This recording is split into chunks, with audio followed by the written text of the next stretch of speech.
Hey guys, tonight we are not just traveling back in time, we are actually going to drift into a world so profoundly buried by the sands of millennia that, frankly, most history textbooks barely give it a nod. You're about to step into the quiet, forgotten urban life of the Bactria-Margiana Archaeological Complex, a name that probably doesn't roll off the tongue quite as easily as, say, ancient Egypt or Mesopotamia. We're talking about cities that thrived with bustling life and intricate societies, only to vanish so completely that for thousands of years, their existence was nothing more than a whisper on the wind, unheard by anyone. Just a heads up, the landscape where these cities once stood is now mostly arid desert, so you probably won't survive this journey without a really good sun hat and about 50 gallons of water. So, before you get comfortable, take a moment to like the video and subscribe, but only if you genuinely enjoy what I do here. And hey, if you're feeling up to it, drop a comment with where you're watching from and what time it is for you right now. Now, dim the lights, maybe turn on a fan for that soft background hum, and let's ease into tonight's journey together. You close your eyes, and when you open them again, the hum of your fan is still there, but the air has shifted. It's no longer the familiar breeze of your room. Instead, you feel a faint, dry warmth on your skin, carrying the subtle scent of dust and distant, parched earth. You're not quite standing, not quite sitting, but rather floating, gently, above a landscape that stretches out beneath you, vast and silent. This isn't the bustling cityscape you might be used to, nor is it the verdant jungle of some forgotten Mayan ruin. No, this is Central Asia, a region that often gets overlooked in the grand narrative of ancient civilizations, as if history decided to quietly tuck it away in a dusty corner of the attic. We tend to focus on the Nile, the Tigris and Euphrates, or the Indus, but here, in what is now modern-day Turkmenistan, Afghanistan, Uzbekistan, and Tajikistan, an equally impressive, though far less celebrated, urban world once flourished during the Bronze Age, roughly from 2500 to 1700 BC. It's like the quiet kid in the back of the class who secretly built a miniature metropolis out of Legos while everyone else was focused on the popular kids' fort. As you drift lower, the ground beneath you begins to resolve into muted tones of ochre, brown, and pale gray. You see vast, flat plains, punctuated by low, undulating mounds, tells, as archaeologists call them, the silent, weathered tombs of forgotten cities. These aren't just natural hills. They are the accumulated layers of human habitation, one city built upon the ruins of another, then another, until finally, the people left, and the desert winds began their slow, relentless work of erasure. Imagine if New York City just stopped. And then, over thousands of years, dust and sand blew over it, until all that remained was a series of gentle hills. That's essentially what you're looking at, only on a much older, much more profound scale. The air around you is still, almost heavy with the weight of forgotten time. There's no sound but the faintest whisper of the wind, a sound that has perhaps been echoing across these plains for 4,000 years, carrying the ghost of voices long silenced. You might expect to see the dramatic ruins of stone temples or grand palaces, but here, the architecture was primarily mud brick. That's why these cities were so easily reabsorbed by the earth. Mud brick, while incredibly effective for building in arid climates, doesn't stand the test of time against erosion quite like stone does. It simply melts back into the soil from which it came, leaving behind only the faintest outlines, like a memory fading at the edges. It's incredibly efficient, but terrible for future tourism. No souvenir shops selling miniature mud bricks here, unfortunately. Yet, even in this profound silence, you can feel the echoes of a vibrant past. These weren't just scattered villages. They were complex, organized urban centers. You sense the underlying grid, the faint ghost of walls and courtyards, the whisper of planned streets and communal spaces. The fact that these were cities, not just settlements, is a crucial distinction. They had populations large enough to require sophisticated infrastructure, governance, and social organization. Scholars continue to discuss whether the term, urban, truly captures the unique settlement patterns of the BMAC, or if proto-urban, or large fortified settlements, might be more accurate, but for our purposes, let's just say they were impressively large and complex for their time and place. You descend a little further, the ground now feeling more solid beneath your feet, though you still move with an ethereal lightness. The sun, a distant orb in the pale sky, casts long, soft shadows across the low mounds. You can almost feel the texture of the compacted earth, the grit of fine dust that has settled over millennia. This land, now so seemingly empty, was once home to a flourishing civilization that built impressive fortifications, developed intricate irrigation systems, and engaged in widespread trade with distant lands. It's often referred to as the Oxus civilization, named after the ancient Greek name for the Amu Daria River, which was a lifeline for these early urbanites. This alternative name sometimes pops up in more specialized texts, a quirky little tidbit that highlights the importance of water in this arid region. It's a name that evokes a sense of ancient mystery, almost like a lost kingdom from a fantasy novel, but entirely real. The silence here is not empty, it's a silence filled with history, with the weight of forgotten lives. You can almost hear the faint murmur of a language long extinct, the distant clatter of tools, the laughter of children playing in courtyards now buried meters beneath the surface. It's a profound thought, isn't it? That entire worlds can rise, flourish, and then disappear so completely that they become mere bumps in the desert, waiting patiently for a curious archaeologist, or a sleepy listener like you, to rediscover them. It makes you wonder what else is out there, just waiting for us to notice. Perhaps in another 4,000 years, future historians will be puzzling over the strange remains of our own cities, wondering why we spent so much time looking at small glowing rectangles. As you settle gently onto the ancient ground, you don't see towering monuments or grand, preserved structures. What you perceive instead is the potential for them. You see the subtle, almost imperceptible undulations of the earth that hint at buried walls, the faint discoloration in the soil that speaks of ancient hearths, the scattering of pottery shards that are the only tangible evidence of human hands from so long ago. You are standing on the threshold of a forgotten world, a world that once pulsed with life, commerce, and culture, but which now exists only as a testament to the impermanence of even the grandest human endeavors.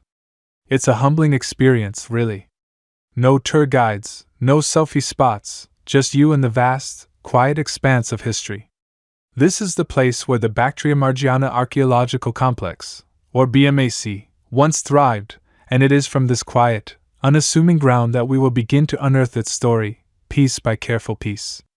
Feel the dust beneath you, breathe in the ancient air, and prepare to step further into a time long buried, where cities rose from the earth and then returned to it, leaving behind only their silent, enduring legacy. You lie there, bathed in the soft glow of your imagination, ready to journey back, not just to a forgotten city, but to the very moment it began to emerge from the dust. Imagine, if you will, the vast, sun-baked expanses of Central Asia. This isn't your neatly manicured park or your bustling city square. This is a land of extremes, where ancient rivers once snaked through arid plains, creating pockets of life that, for millennia, were swallowed by the very sands that once sustained them. For the longest time, the history books, the grand narratives of civilization, seemed to skip right over this part of the world, focusing instead on the more familiar giants of Mesopotamia, Egypt, or the Indus Valley. It was as if this entire region had simply held its breath for thousands of years, waiting for someone to finally notice. And then, in the mid-20th century, a whisper began. Not a loud shout, mind you, but a quiet, persistent whisper carried on the desert wind. It started with intrepid archaeologists, particularly one Soviet Greek scholar named Viktor Sarianidi. You picture him, not in a fedora and whip like a certain famous cinematic adventurer, though the thrill of discovery was certainly there, but perhaps in practical, dust-covered clothes, squinting against the relentless sun, walking kilometer after kilometer across what seemed like an endless, featureless landscape. His tools were simpler: keen eyes, a sharp mind, and an unwavering belief that something significant lay hidden beneath the seemingly barren earth. It's hard work, this kind of archaeology. It's not about stumbling into a gleaming temple, it's about a patient, almost meditative search for anomalies, for subtle shifts in the terrain, for the faint, almost imperceptible rise of an ancient mound, a tell that hints at buried secrets. You can almost feel the grit of the sand under your own imaginary boots, the dry air in your lungs, as you join him on this painstaking quest. The first clues were, as they often are, humble. A scattering of pottery shards, fragments of daily life, broken and scattered by the winds of time. But these weren't just any shards. They bore distinct markings, unique designs, unlike anything widely known from the established archaeological maps of the region. It was like finding a piece of a jigsaw puzzle you didn't even know existed, let alone belonged to a picture of an entire lost world. You pick up one of these imaginary fragments, turning it over in your mind's eye, feeling its smooth, cool surface, wondering about the hands that shaped it, the life it was once a part of. These tiny pieces, seemingly insignificant to the casual observer, were the breadcrumbs leading to a feast of historical revelation. Slowly, painstakingly, these scattered clues began to coalesce. Sarianidi and his team weren't just finding isolated settlements. They were identifying patterns, concentrations of these unique artifacts that suggested a much larger, more complex network of human habitation.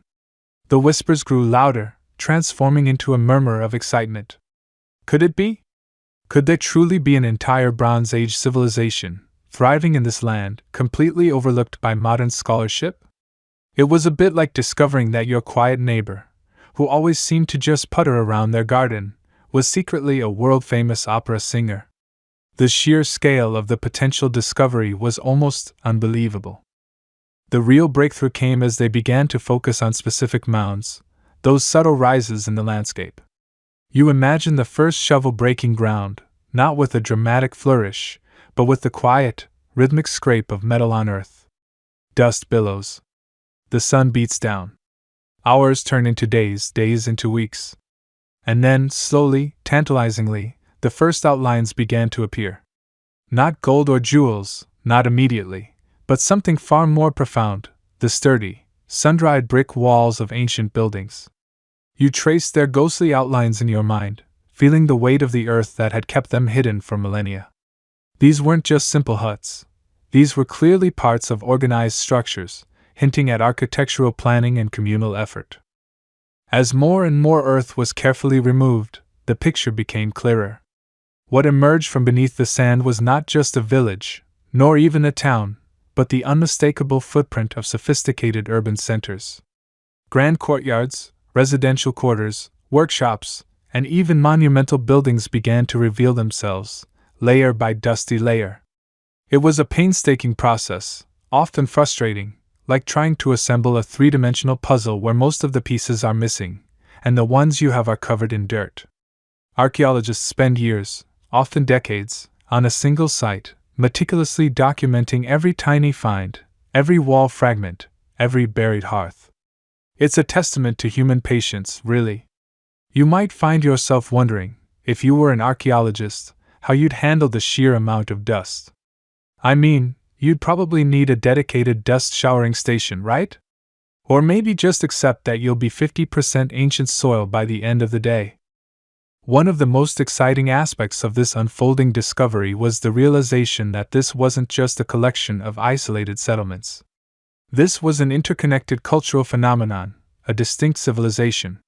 Scholars began to refer to it as the Bactria-Margiana Archaeological Complex, or BMAC for short. Bactria refers to the region encompassing parts of modern-day Afghanistan, Uzbekistan, and Tajikistan, while Margiana points to the oasis region around the Murghab River Delta in Turkmenistan. The term, oasis civilization, truly captures its essence.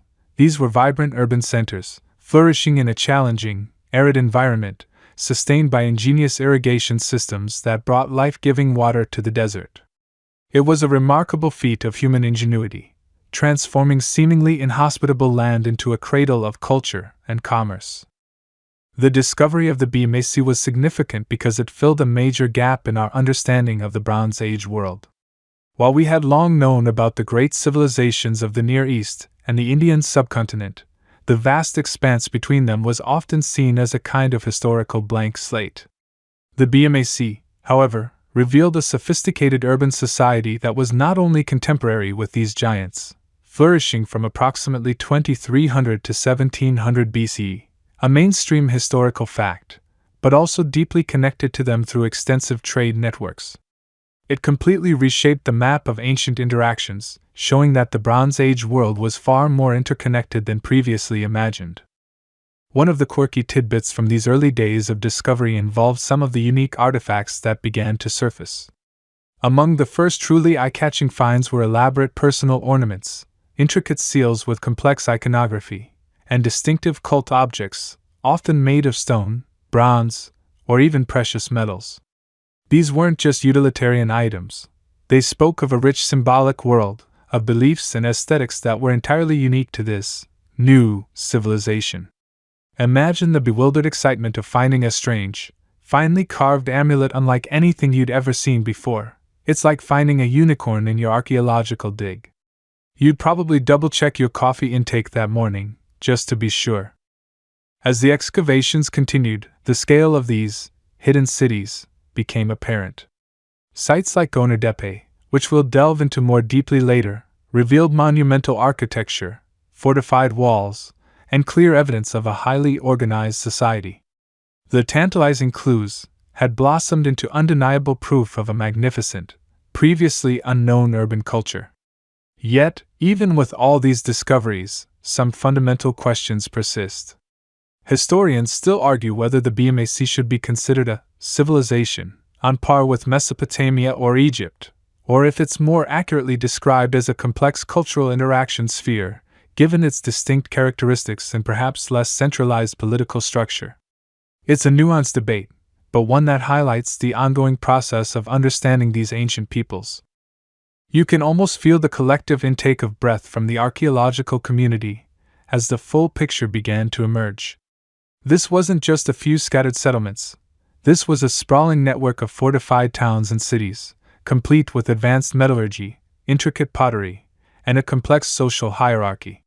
It was a vibrant, living world, now slowly, reverently, being brought back into the light after millennia of slumber under the sand. The thrill of discovery isn't just about the finding, it's about the profound sense of connection to a past that was utterly lost, about giving a voice back to people who had been silent for so long. It's a quiet triumph, a patient unveiling, and as you drift deeper, you realize this unearthed world is now ready to share its secrets with you. As you settle deeper into this journey through time, let the arid whispers of the Central Asian steppes recede, and instead, envision a landscape reborn. You are no longer merely imagining dusty ruins, you are standing on the very edge of a miracle. Before you stretches the ancient land of Margiana, a name that, to our modern ears, might sound like a forgotten spice, but which, in its prime, was a testament to human ingenuity and perseverance. The air here feels different, softer, carrying the scent of damp earth and growing things, a stark contrast to the parched desolation that surrounds it today. Imagine, if you will, looking out over what was once a vast, vibrant oasis, cradled by the shifting sands. This wasn't some natural, verdant paradise, a gift from the heavens. Oh no, this was a paradise built, sculpted by the hands and minds of the BMAC people. You see, the Murghab River, a seasonal artery of life, would swell with glacial melt from the distant mountains, bringing a fleeting abundance of water. But a fleeting abundance is hardly enough to sustain bustling cities and feed thousands. That's where the genius comes in. You can almost feel the sun on your skin, warm but not oppressive, as you gaze upon fields stretching to the horizon, shimmering with green. You hear the gentle murmur of water, not just the distant rush of the river, but the steady flow of countless channels, arteries branching out from the main current. This, my friend, is the heart of the Margiana miracle, their innovative, intricate, and frankly, astounding irrigation systems. Picture yourself walking along the raised banks of a substantial canal, wide enough for a small boat, perhaps, but designed primarily to channel life-giving water to distant fields. The banks are meticulously maintained, packed earth, worn smooth by generations of feet. You can almost hear the rhythmic thud of ancient hoes and the low, collective grunts of workers as they shaped this landscape. It wasn't just a matter of digging ditches, it was an entire hydrological engineering feat, a symphony of dams, weirs, and sluice gates, all designed to capture, store, and distribute the Murghab's precious bounty. Think about the sheer scale of the effort. We're talking about diverting an entire river, not just for a season, but year after year, century after century. They weren't just thinking about next week's crop, they were planning for generations. It's like setting up the most elaborate, ancient sprinkler system you can imagine, except instead of a few hundred feet of hose, you're dealing with hundreds of miles of hand-dug channels. And let's not forget the maintenance. All that mud, all that silt, constantly needing to be cleared. You can almost hear the complaints echoing across the millennia. "Oh, not another canal cleaning day! My back is killing me!" It truly makes you appreciate modern plumbing, doesn't it? No ancient HOA to deal with, demanding you clear your section of the community canal. This wasn't just about survival. It was about creating abundance.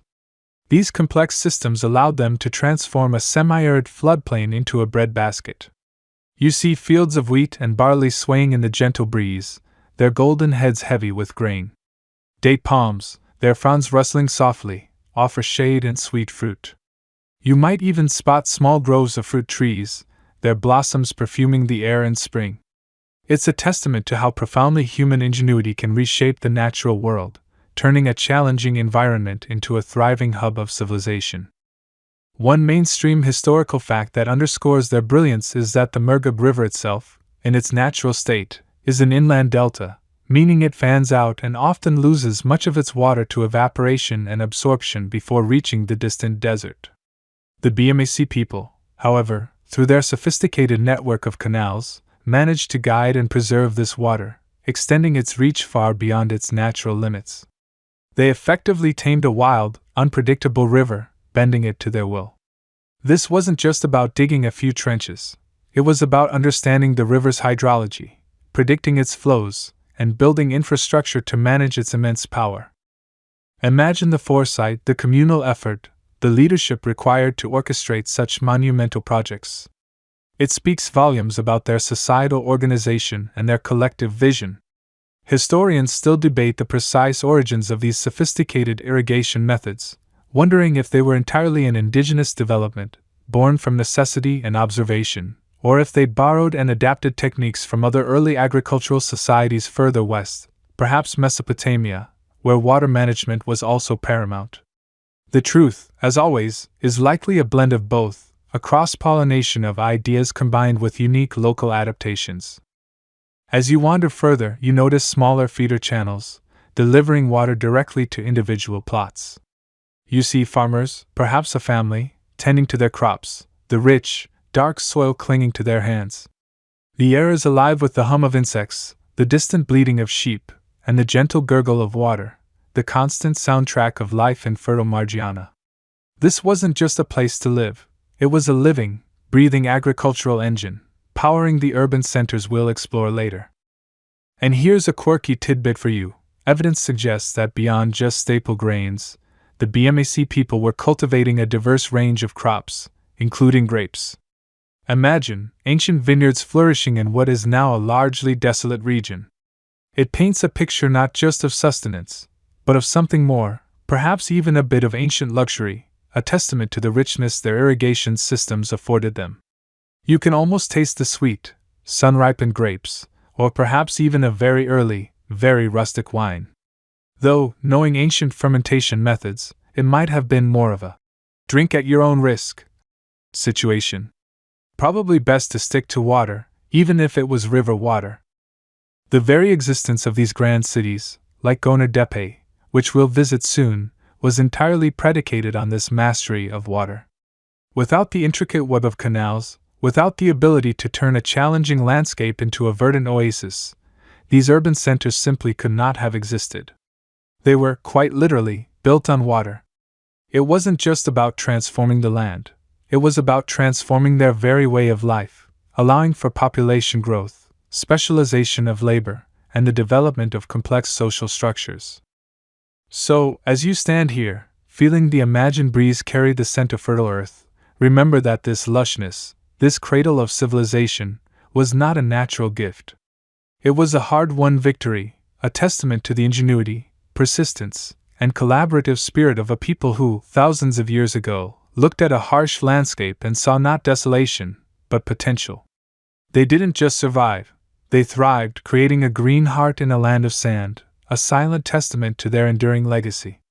And as the imagined sun begins to dip lower, casting long shadows across the emerald fields, you can almost hear the contented sigh of a land that once pulsed with life, all thanks to the tireless work of forgotten hands. You stand at the edge of a vast, silent expanse, the air warm and still, carrying the faint scent of ancient earth. Before you, stretching out under the vast Central Asian sky, lies Gonur Depe, not as a ruin, but as it once was, a living, breathing testament to human ambition and design. You don't just see it, you feel its immense presence, like a sleeping giant, waiting for you to walk its sun-baked streets. This isn't just a collection of buildings, it's a meticulously planned urban masterpiece, a capital city sculpted from the very earth beneath your feet. Imagine the sheer scale of it. You're not just entering a village, you're stepping into what was, for its time, a veritable metropolis.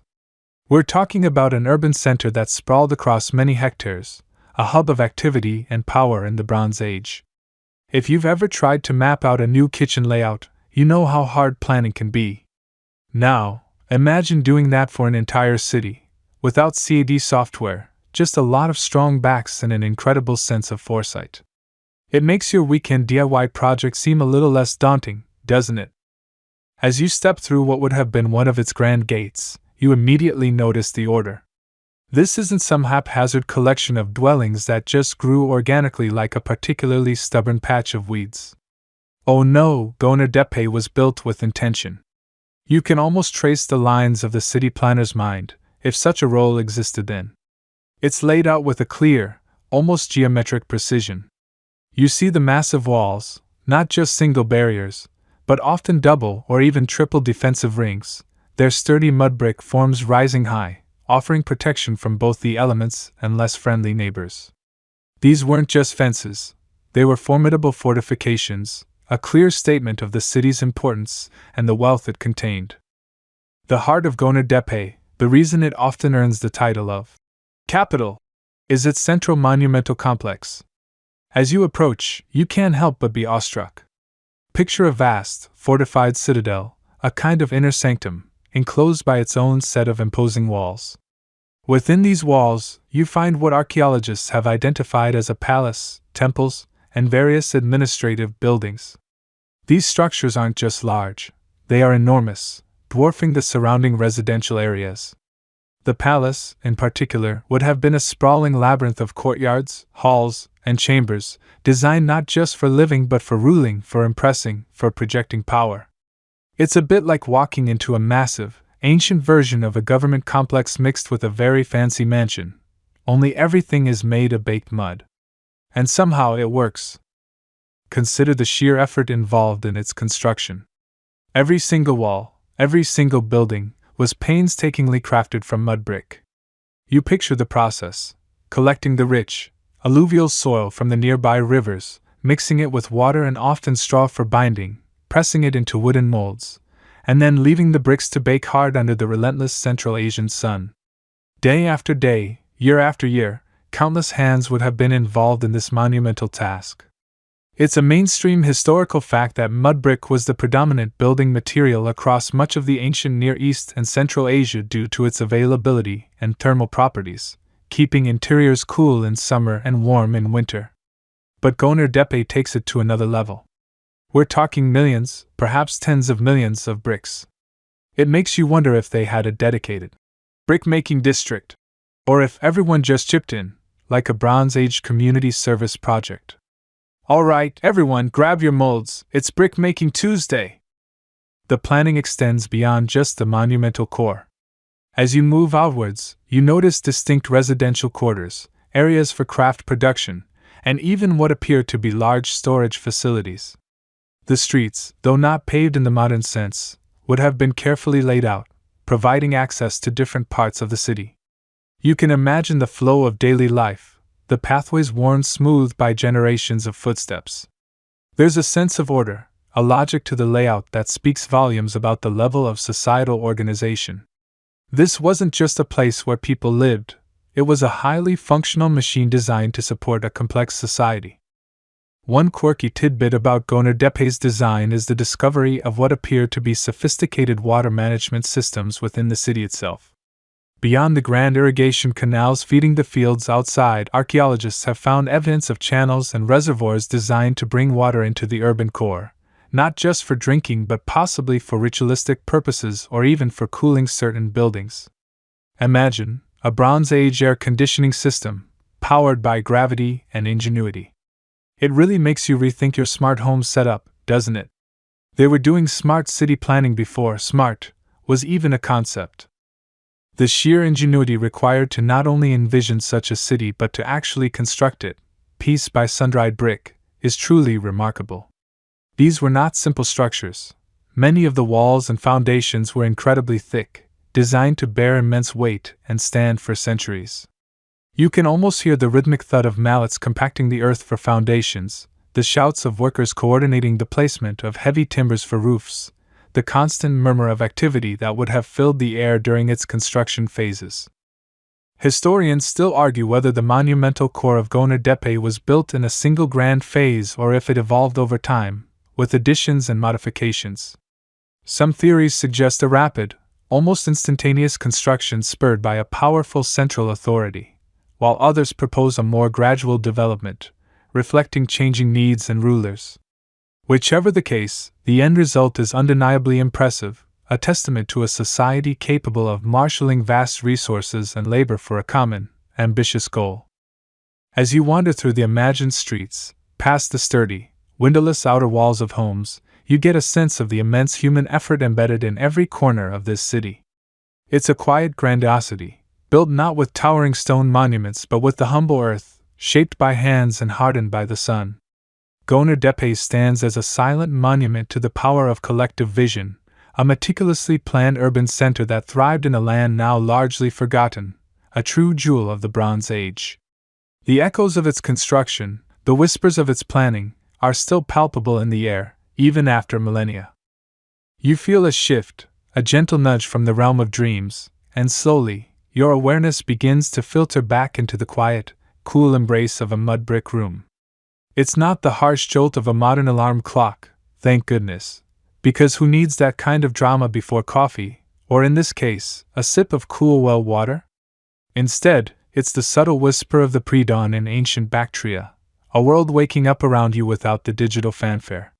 You're lying on a simple mat, perhaps woven from reeds or animal hair, the air still holding the lingering scent of last night's cooking fire, a smoky, earthy perfume that somehow feels both ancient and utterly comforting. The first sliver of light, a pale, almost shy, gray, begins to seep through a small opening high in the wall, or perhaps through the doorway left ajar for ventilation. It paints a soft, diffused glow on the plastered walls, revealing the smooth, hand-finished surfaces that keep your home cool in the scorching summer and surprisingly warm in the chill of winter. You hear the rustle of straw, a quiet cough from a sleeping family member nearby, and perhaps the soft snuffling of a small domestic animal tethered just outside, maybe a goat or a sheep, providing both milk and a rather un-ASMR-like morning serenade. As the light strengthens, the sounds of the city begin to trickle in, faint at first, then growing. It's not the cacophony of a modern metropolis, no screeching brakes or blaring sirens. This is the symphony of ancient life, the distant crow of a rooster, a surprisingly universal alarm clock, it turns out, the low murmur of voices as neighbors stir, the rhythmic thud-thud-thud of someone already pounding grain for the day's bread. You stretch, feeling the stiffness of sleep ease from your limbs, and swing your legs over the edge of your mat. Time to face the day, ancient style. Spoiler alert, it involves far fewer screens and significantly more manual labor. Your first task is often to tend the fire, coaxing embers back to life or starting a new flame with flint and tinder. The smell of wood smoke fills the small kitchen area, mingling with the aroma of freshly ground flour. Breakfast is simple, yet nourishing, a coarse porridge made from wheat or barley, perhaps with a handful of dried berries if the harvest was good, or a piece of flatbread baked directly on hot stones. You eat quickly, efficiently, preparing for the day's tasks. Children, still sleepy-eyed, are helped into their simple, loose-fitting tunics, their bare feet already accustomed to the cool earth floor. Stepping out of your home, you join the gentle flow of early morning activity within the city walls. The streets, often unpaved and made of compacted earth, are already showing signs of life. You see your neighbors, some heading towards the city gates to work in the fields outside, others setting up their workshops within the urban confines. The air is still relatively cool, a precious commodity that will soon vanish under the relentless Bronze Age sun. You might nod to the potter, already kneading clay with practiced hands, or glimpse the weaver, her loom beginning to hum with the promise of new textiles. If you're a farmer, you'll join the steady stream of people heading out through the city gates. The gates themselves are impressive, often flanked by sturdy towers, a testament to the community's focus on defense and control.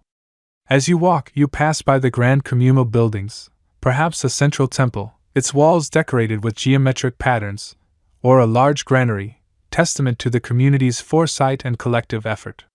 Mainstream historical fact alert: the sophisticated planning of cities like Gonur Depe, with their radial and grid-like street patterns and monumental central complexes, indicates a high degree of social organization and centralized authority, a hallmark of early urban civilizations.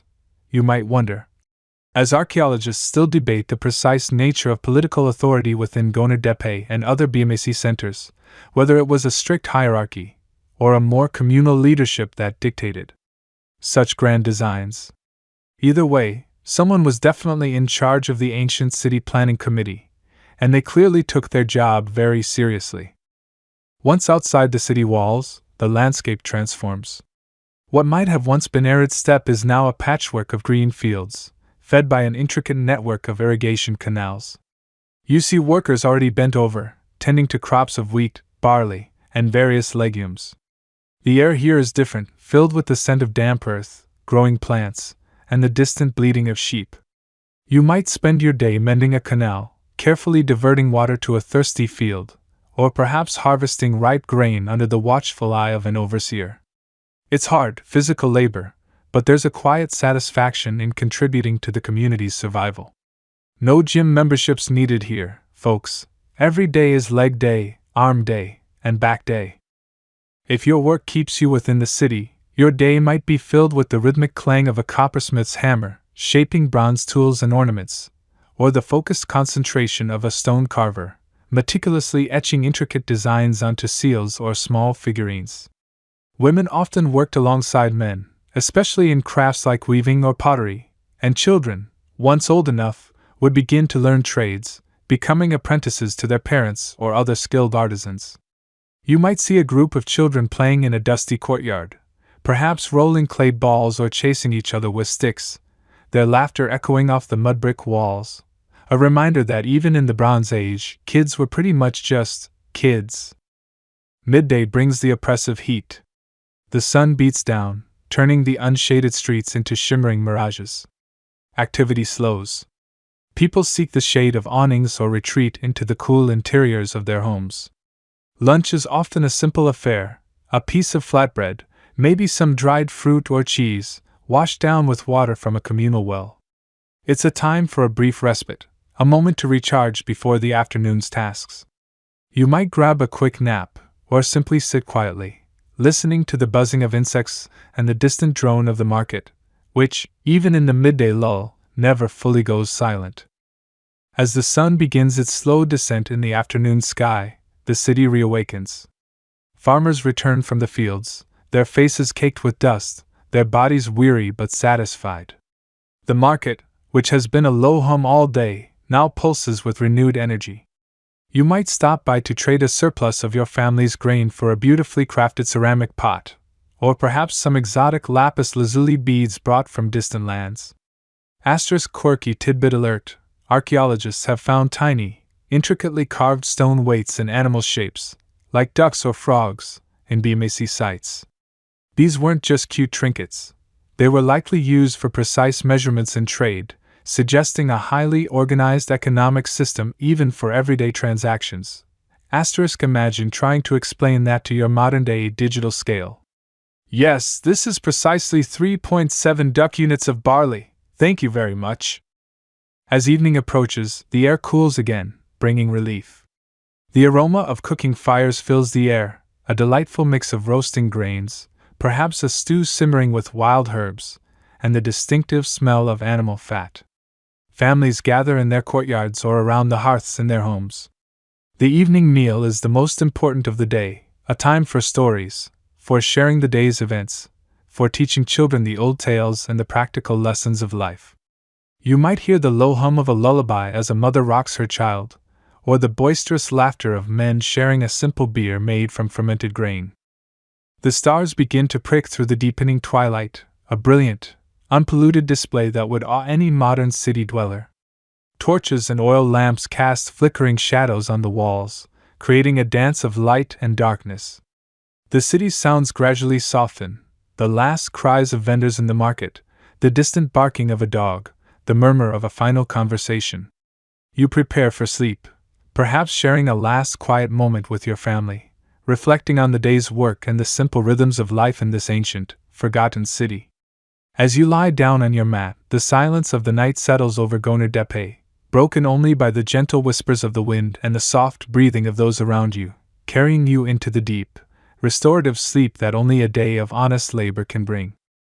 As the sun climbs higher, casting long, shifting shadows across the meticulously planned streets of Gonur Depe, you find yourself drawn by an irresistible pull, the cacophony and vibrant energy that emanates from the city's heart. This isn't the quiet hum of domestic life you just explored. This is the pulse of commerce, the very bloodstream of the city, the marketplace. You step out from the relative quiet of a residential lane and immediately, your senses are assaulted in the most delightful way. The air, previously still and warm, now vibrates with 1,000 tiny conversations, the lowing of tethered animals, the rhythmic thud of a mortar and pestle, and the occasional, sharp cry of a vendor announcing their wares. It's a symphony of ancient capitalism, if you will, and if you're thinking, "Wow, that sounds like my Saturday morning farmer's market, just with more dust and fewer artisanal kale chips," you're not entirely wrong. The underlying human need for exchange, for connection through goods, transcends millennia. You push through the gentle throng, your feet kicking up a fine, warm dust that smells faintly of dried earth and something vaguely animal. The ground beneath your sandals is packed hard, smoothed by countless footsteps over generations. Booths, simple affairs of woven mats stretched over wooden poles, or perhaps just blankets spread directly on the ground, line wide thoroughfares that seem to converge here, like ancient arteries leading to the city's economic heart. What do you see first? Perhaps it's the glint of metal, catching the sunlight. Bronze tools, gleaming with a dull, coppery sheen, are laid out on a rough-hewn table. Axes, chisels, sickles, the very implements that built these cities and tilled their fertile fields.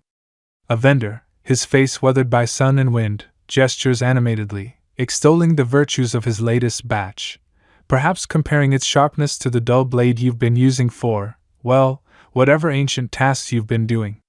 You can almost hear the bartering, the careful dance of negotiation over a fair exchange. No credit cards here, certainly no contactless payments.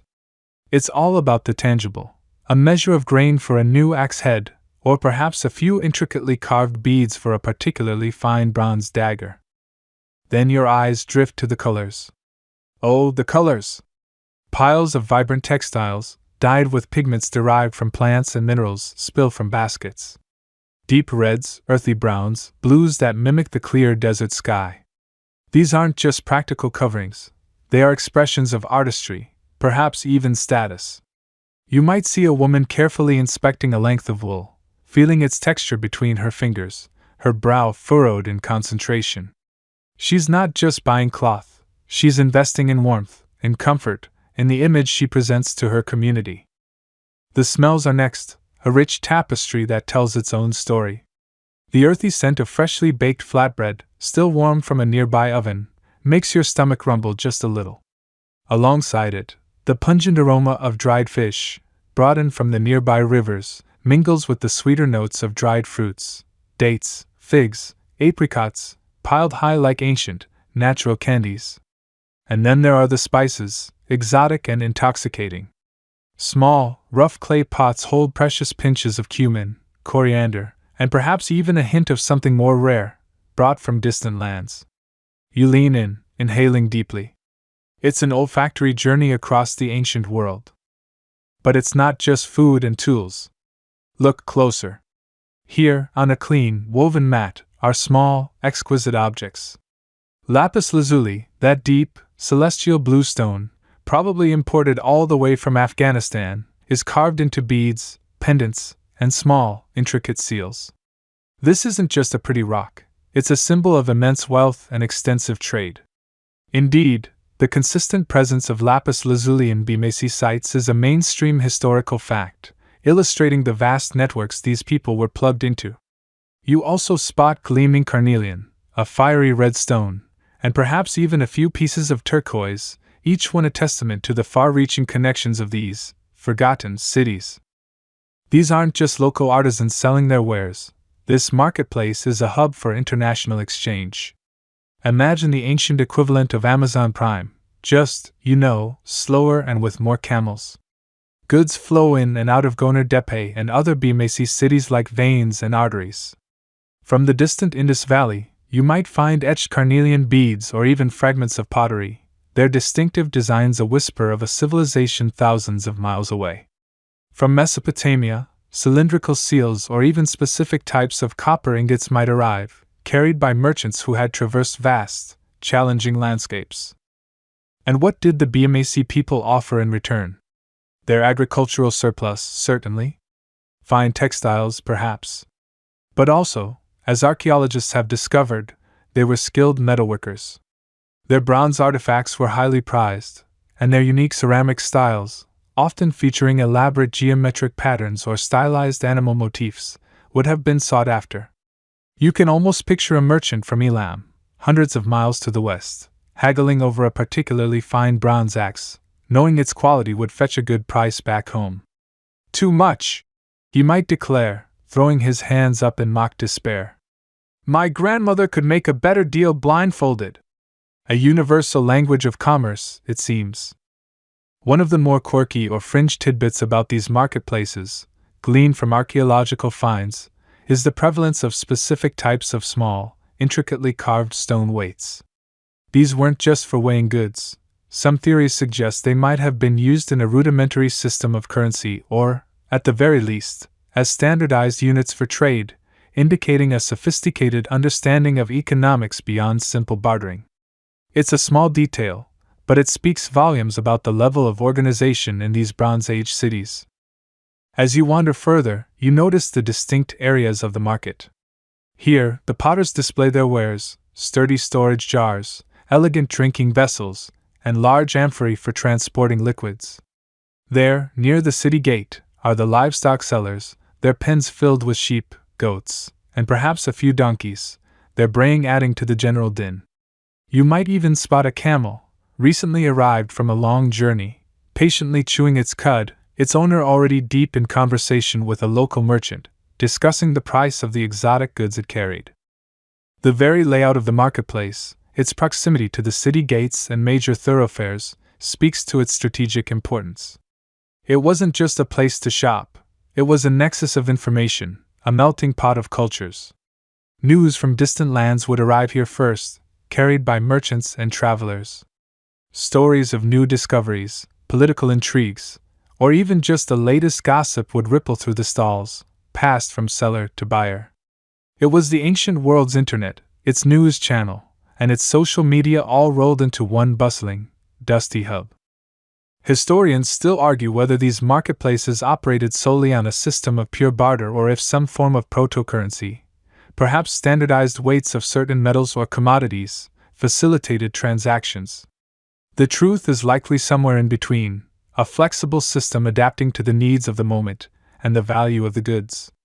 What is clear, however, is the sheer volume and diversity of items exchanged, painting a picture of a people deeply embedded in a globalized Bronze Age economy. You find yourself lingering by a stall displaying intricate jewelry, the tiny beads and pendants crafted with astonishing precision.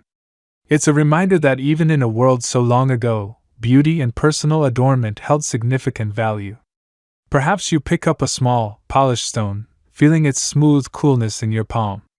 It's a tangible link to a moment in time, a quiet echo of a transaction that happened thousands of years ago in this very spot. As the sun begins its slow descent, the intensity of the market doesn't wane, but shifts. The frantic energy of the morning gives way to a more relaxed hum. People begin to pack up, their voices a little softer, their movements a little slower. The smells of the market change too, blending into a warm, comforting mixture that speaks of a day well spent, of needs met, and of connections forged. You realize that this marketplace wasn't just about goods. It was about community, about survival, and about the vibrant, interconnected life of these quiet, forgotten cities. As the sun begins its slow descent, painting the mud brick walls in hues of orange and deep rose, you find yourself drawn away from the bustling marketplace and towards the quieter residential districts of Gonur Depe. The narrow pathways, worn smooth by countless footsteps over centuries, guide you deeper into a labyrinth of low-slung structures. You notice the sheer uniformity of the building material, sun-dried mud bricks, stacked with an almost organic precision, giving the entire city a warm, earthy embrace. There's a comforting solidity to them, a sense of permanence that belies their humble origins. You might even chuckle softly, thinking about how many trips to the hardware store it would take to build something like this today. Spoiler alert, they didn't have hardware stores. The homes of the BMAC people, though seemingly simple from the outside, were masterworks of adaptation and ingenuity. You approach a typical dwelling, its entrance a modest, unadorned doorway, often set back slightly from the street for privacy. There are no grand facades or ostentatious displays of wealth here. The grandeur, if it can be called that, lies in their sheer practicality and their ability to provide refuge from the harsh extremes of the Central Asian climate. The thick mud brick walls, you realize, are natural insulators, keeping the interiors remarkably cool during the scorching summers and surprisingly warm through the biting cold of winter nights. Forget your modern thermostats. These folks had passive climate control down to an art form, long before anyone even dreamed of central air. Stepping over the threshold, you are immediately enveloped in a different world. The light, once bright and glaring outside, becomes diffused, soft, and golden, filtering in through small, high-set openings or, more commonly, from an open central courtyard. The air inside is still, carrying faint traces of wood smoke, baked bread, and a subtle, earthy scent of damp clay. Your eyes adjust, and you begin to discern the layout. Most homes, even modest ones, revolved around this central courtyard, an open-air heart that served as both light well and workspace. It was here, under the open sky, that much of the household's daily life unfolded. You can almost hear the soft clatter of pottery, the murmur of conversation, the rhythmic thud of grain being ground. Imagine the coolness of the packed earth floor beneath your bare feet, a welcome relief from the sun-baked ground outside. The walls, though unadorned, are smooth to the touch, often plastered with a fine layer of clay and sometimes even whitewashed, giving them a clean, almost pristine appearance in the soft light. There are no windows looking directly onto the street, a common feature in many ancient urban designs, prioritizing privacy and security over scenic views. Who needs a view of the neighbor's donkey when you have an entire private sky above your courtyard? Moving deeper, you find yourself in the main living quarters. These aren't vast, sprawling mansions, but rather a series of interconnected rooms, each serving a distinct purpose. You might notice low, built-in benches or platforms along the walls, likely covered with woven mats or animal skins, serving as seating during the day and sleeping areas at night. Furniture, as you know it, was minimal. Why clutter your home with unnecessary pieces when you can simply build what you need directly into the structure? It's the ultimate minimalist aesthetic, centuries before anyone coined the term. In one corner, you see the unmistakable signs of a hearth, a circular depression or a raised clay structure, blackened with soot. This was the heart of the home, literally and figuratively. Here, meals were cooked over an open flame or in a simple oven, providing warmth and the tantalizing aromas of ancient cuisine. You can almost smell the roasting meat, the baking of flatbreads, and the simmering stews made from local grains and vegetables. This wasn't just a kitchen, it was the social hub, the place where families gathered at the end of a long day, sharing stories and sustenance. The smoke, you note, would have escaped through an opening in the roof or simply permeated the air, adding to that characteristic earthy scent. Good thing they didn't have sensitive smoke detectors back then. or dinner would have been interrupted constantly. Storage was ingeniously integrated. Large clay jars, some half buried in the floor to keep contents cool, would have held grains, dried fruits, and liquids. Niches built into the thick walls provided space for smaller personal belongings, tools, and perhaps even cherished ornaments. You might spot remnants of pottery shards, a discarded bone tool, or a fragment of a woven textile, each a silent testament to the lives lived within these walls. The very simplicity of their possessions speaks volumes about a society focused on utility and community rather than individual accumulation. One particularly intriguing aspect of these homes, a quirky tidbit that archaeologists have uncovered, is the occasional discovery of small, often hidden, deposits or caches beneath floors or within walls. These might contain miniature vessels, animal bones, or even small, unidentifiable objects. Historians still debate whether these were offerings for household deities, protective charms, or simply forgotten trinkets. It suggests a private spiritual dimension to their daily lives, perhaps a quiet reverence for the home itself as a sacred space, distinct from the grand public rituals. As you explore further, you might notice dedicated areas for specific crafts. Perhaps a small alcove with a grinding stone for preparing flour, or a space where a potter worked, evidenced by fragments of unfinished clay. The homes were not just places of rest, they were also workshops, places of learning, and centers of production. The entire family, from the youngest child to the oldest elder, would have contributed to the household's economy and well-being. This integrated living and working arrangement was a mainstream historical fact across much of the ancient world. The separation of work from home is a relatively modern invention, and frankly, sometimes you wonder if they had it right all along. The private spaces, likely sleeping chambers or more secluded areas for quiet contemplation, would have been smaller, perhaps darker, offering a deeper sense of security and intimacy. Imagine the quiet of evening descending, the flickering light of an oil lamp casting dancing shadows on the mud brick walls, and the gentle sounds of a family settling down for the night. There were no noisy neighbors with leaf blowers or late-night parties, just the distant cries of nocturnal animals and the soft whisper of the desert wind. The sense of solace within these homes is palpable. They were sanctuaries, places where the family unit could find refuge from the outside world, where bonds were forged, and where the daily rhythms of life unfolded with a comforting predictability. Children played in the courtyards, women spun yarn or prepared food, men repaired tools or discussed the day's harvest. The thick walls absorbed the sounds of the city, creating a cocoon of peace. You can almost feel the collective sigh of relief as the heavy wooden door was latched shut for the night, signaling the end of the day's labors and the beginning of private, familial time. Stepping back, you gain a profound appreciation for these mud brick structures. They weren't just buildings. They were living entities, shaped by human hands and in turn shaping human lives. They provided warmth, shelter, security, and a canvas upon which the intimate stories of countless families were painted. The quiet, forgotten urban life of the BMAC was, at its core, centered around these sturdy, unassuming homes, places of profound comfort and enduring solace. As the sun dips low, casting long, sleepy shadows across the mud brick walls, a different kind of quiet descends upon the city. It's not just the hush of evening, but a palpable sense of reverence, a subtle shift in the air that tells you you're now treading on sacred ground, or at least, sensing the echoes of it.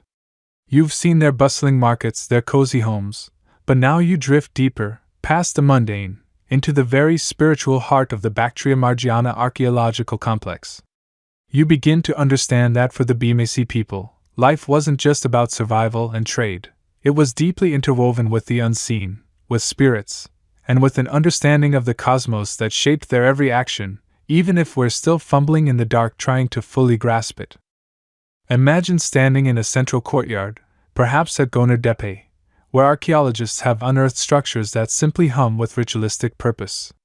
You might notice low platforms, perhaps fire altars, blackened by centuries of forgotten flames. Were these for daily offerings, a way to greet the sun, or to appease spirits of the earth and sky? You can almost smell the faint scent of ancient incense, a mix of resins and perhaps aromatic herbs, carried on a phantom breeze. The air feels heavy, not with dust, but with the weight of countless prayers and whispered invocations.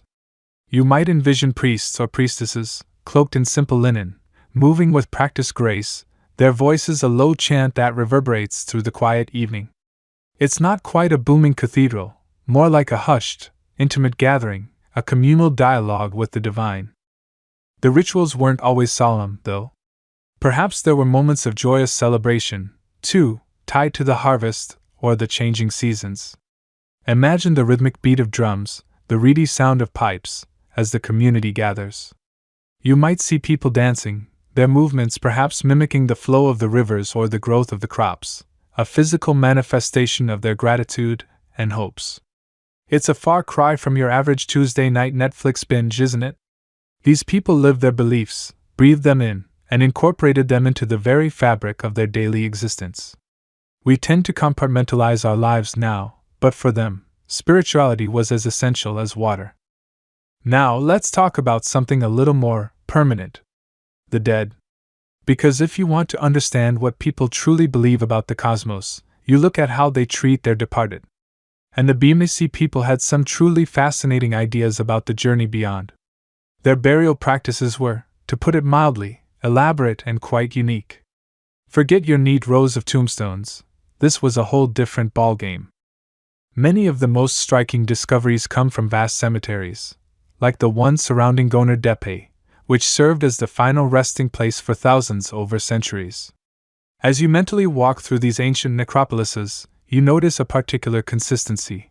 Many individuals, especially adults, were buried in a flexed or crouched position, often on their sides, as if sleeping or perhaps curled in a fetal position. It's a posture that speaks volumes, hinting at a cyclical view of life and death, a return to the earth, or perhaps a preparation for rebirth. It makes you wonder if they believed in reincarnation, or simply a peaceful continuation of existence in another realm. It's certainly more intimate than a stiff, formal pose, don't you think? Like they were just taking a very, very long nap. But here's where it gets really interesting: the grave goods. Oh, the grave goods. These weren't just random trinkets tossed in. The sheer quantity and quality of items found alongside the deceased suggest a deep belief in an afterlife where possessions mattered, or where they served a symbolic purpose for the journey. You find exquisite alabaster and chlorite vessels, some intricately carved, perhaps for offerings or to hold precious liquids for the afterlife. There are bronze mirrors, cosmetic palettes, and an array of jewelry made from gold, silver, lapis lazuli, carnelian, and turquoise. Imagine someone's best bling, laid out for eternity. Clearly, they wanted to look good for the grand cosmic reunion. One mainstream historical fact that stands out is the discovery of these highly valuable and exotic materials in BMAC burials, indicating not only a sophisticated local craftsmanship but also extensive trade networks that brought these resources from distant lands. Lapis lazuli, for instance, came all the way from Afghanistan, and carnelian from the Indus Valley. This wasn't just local stuff, it was the ancient equivalent of a designer handbag and a luxury watch, all tucked into the grave. And it wasn't just personal adornments. You find tools, weapons, and even what appear to be miniature models of chariots or wagons, perhaps for a spiritual journey, or just to make sure they had a ride in the afterlife. Some graves even contained the remains of animals, likely sacrificial offerings to accompany the deceased. Dogs, in particular, seem to have held a special place, often buried near or with their masters. It's a quirky or fringe tidbit, but the presence of carefully interred dogs, sometimes with their own collars, suggests a companionship that extended beyond life, perhaps believing the loyal canine would guide them through the underworld. It's enough to make you tear up a little, imagining an ancient furry friend waiting on the other side. Now, while many burials are individual, archaeologists have also uncovered instances of collective graves, or even secondary burials, where bones were moved or reinterred after the flesh had decomposed. This points to complex family or clan rituals, perhaps involving ancestor veneration. It suggests that death wasn't just an individual event, but a community affair, a way of maintaining bonds even with those who had passed on. Historians still argue whether these collective burials represent family plots, specific social groups, or perhaps even victims of a catastrophic event, though the careful arrangement often leans towards intentional, ritualistic practice. The exact social hierarchy reflected in the grave goods is also a point of ongoing scholarly debate.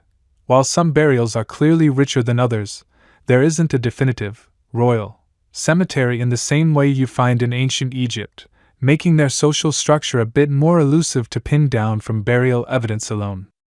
The sheer care taken with the deceased, the elaborate arrangements, and the valuable grave goods all speak to a profound understanding of the cosmos that saw life and death as interconnected, part of a larger, ongoing cycle.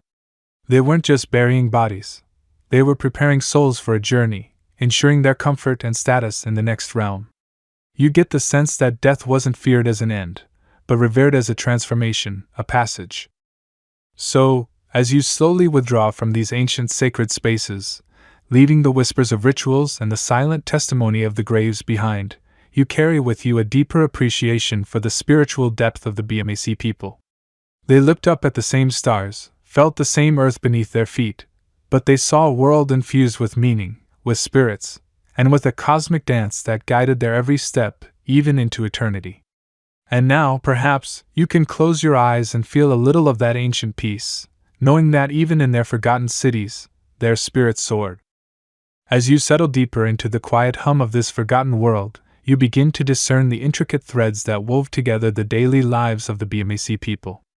It's not just about the buildings or the objects, it's about the people who made them, who lived within those walls, and who contributed to the beating heart of these ancient cities. You're now invited to unravel the complex layers of their society, seeing how everyone, from the humblest laborer to the most powerful leader, played a vital role in the grand symphony of urban cohesion. It's like peeking behind the curtain of a very old, very dusty stage play, trying to figure out who is who. Imagine, first, the workshops. You can almost hear the rhythmic clink-clank of a coppersmith shaping a tool, the gentle thud as a potter's wheel spins, molding clay into elegant vessels, or the soft swish of a weaver's shuttle passing through warp and weft. These were the skilled artisans, the backbone of the urban economy, and frankly, the unsung heroes of ancient interior design. Without them, your mud brick home would have been rather bleak, wouldn't it? Their expertise wasn't just about making pretty things. It was about creating the very implements of life. They fashioned bronze axes that cleared fields, intricate gold and silver jewelry that adorned the elite, and magnificent stone vessels carved with geometric patterns or even fantastical beasts. You might even find yourself wondering if they had ancient craft fairs, where they'd show off their latest creations, perhaps with a slight eye roll at some of the less imaginative pieces. Archaeological evidence, particularly from the distinct workshops found within sites like Gonur Depe, points to a highly specialized division of labor. This isn't just someone casually dabbling in pottery after tending their sheep. These were full-time professionals, honing their craft over lifetimes. You find areas dedicated solely to metallurgy, complete with crucibles and slag, or zones where lapidaries worked precious stones like lapis lazuli and carnelian into beads and seals. It's a mainstream historical fact that the development of specialized crafts is a hallmark of complex urban societies, allowing for greater efficiency and the production of surplus goods for trade. These weren't just individuals working in isolation. They were often grouped together, perhaps in family guilds or organized workshops, passing down their secrets from generation to generation. Imagine the pressure of being the son or daughter of a master jeweler, knowing you had to live up to the family legacy. It's almost as daunting as trying to assemble IKEA furniture with just the picture instructions. Beyond the artisans, you find the farmers and laborers, the vast majority of the population, whose sweat and toil fed the city. Though often dwelling in simpler abodes, their contribution was foundational. They were the ones who kept the irrigation canals flowing, who tilled the fertile soil outside the city walls, and who brought in the harvests that sustained everyone. Their lives, while perhaps less glamorous than the jewelers, were absolutely essential. Then there were the merchants, the intrepid souls who connected the BMAC with the wider world, their caravans laden with exotic goods from distant lands, creating a bustling hub of exchange. But who orchestrated all of this? Who ensured the canals were maintained, the markets regulated, and the city defended? Here you glimpse the powerful leaders, the figures at the apex of the social pyramid. While we don't have definitive written records to tell us their exact titles or how they were chosen, archaeological findings offer tantalizing clues. The grandeur of structures like the central complex at Gonur Depe, with its massive walls, ceremonial platforms, and what appear to be administrative buildings, strongly suggests a centralized authority. You can almost picture them, perhaps clad in richly embroidered garments, overseeing the flow of goods and people, making decisions that impacted thousands. The nature of this leadership is a subject of ongoing scholarly debate. Were they priest-kings, wielding both religious and secular power? Or was there a more distinct separation, with a priestly class managing the sacred rites and a different secular elite handling the day-to-day administration and defense? Some scholars lean towards a theocratic model, given the strong evidence of ritual practices and monumental religious architecture. Others suggest a more oligarchic structure, where a council of wealthy families or elders held sway. It's a bit like trying to figure out who's really in charge of your local neighborhood association. Is it the person who organizes the bake sale, or the one who always has the loudest opinions at the meetings? Evidence from burials also sheds light on this social stratification. While many graves contain modest offerings, others are veritable treasure troves, brimming with gold and silver ornaments, elaborate stone vessels, and exotic imported goods, clearly indicating a wealthy and powerful elite. These individuals likely commanded significant resources, perhaps controlling vast agricultural lands or key trade routes. Imagine their funerals, grand processions through the city, a final display of their earthly power before they embarked on their journey to the afterlife, surrounded by their most prized possessions. It puts a whole new spin on going out with a bang. A quirky tidbit that offers a glimpse into their administrative practices is the widespread use of stamped seals. These small, intricately carved objects, often made of stone or metal, were pressed into clay to create impressions. They served various purposes, identifying ownership of goods, authenticating documents, if they had them, or marking closures. Think of them as ancient signatures or brand logos. Many of these seals depict unique composite creatures, part human, part animal, or complex geometric patterns. It's a fascinating thought that even thousands of years ago, people were concerned with intellectual property and verifying legitimacy. You can almost hear an ancient merchant complaining, "Oh, not another forgery! Can't anyone just be honest these days?" The cohesion of this urban society wasn't just about top-down control. It was also about the intricate web of interdependence. The farmers depended on the artisans for tools, the artisans depended on the farmers for food, and everyone, in turn, relied on the leaders to maintain order, manage resources, and protect the community. The marketplace, as we touched upon earlier, wasn't just a place of commerce. It was a social hub, a place where these different layers of society intersected, where news was exchanged, and where the pulse of the city truly beat. Even within their homes, you can sense the structure. Larger, more complex dwellings likely belonged to the wealthier families, perhaps those involved in administration or high-level trade, while simpler, smaller homes housed the majority. Yet, all were built from the same sturdy mud brick, demonstrating a shared understanding of construction and a common material culture that bound them together. They ate, worked, and worshipped within the same city walls, sharing the same water sources and defending the same boundaries. It was a shared experience of urban life, a collective endeavor to thrive in a challenging landscape. So, as you step back, you see not just a collection of buildings, but a living, breathing social organism. Each individual, each family, each specialized group, played a crucial role, contributing their unique skills and efforts to weave the rich and complex tapestry of the Bactria-Margiana Archaeological Complex. Their society, though silent now, speaks volumes about human ingenuity, collaboration, and the enduring quest for order and prosperity. As you let your mind wander through the sun-baked streets of the BMAC, you might wonder how on earth these vibrant urban centers, supporting thousands, managed to thrive in a land that, even today, is largely defined by its arid, unforgiving nature. This wasn't a lush river delta like the Nile, nor a perpetually green valley.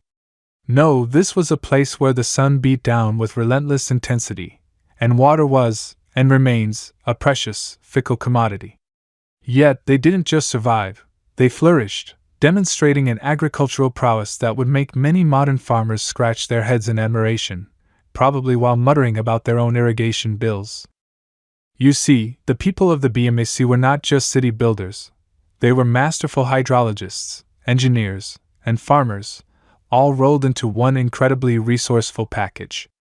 Imagine standing on the outskirts of Gonur Depe, not looking at parched, cracked earth, but gazing out over vast, emerald green fields stretching to the horizon. This wasn't magic, though it certainly felt like it. This was the result of an intricate, ingenious system of water management that transformed a semi-desert landscape into the breadbasket of the Bronze Age. Their secret? They tamed the wild, unpredictable rivers, primarily the Murghab and the Oxus, what we now call the Amu Darya, harnessing their life-giving flow. You can almost hear the soft gurgle of water as it's diverted from the main river channels into a complex network of canals. These weren't just simple ditches.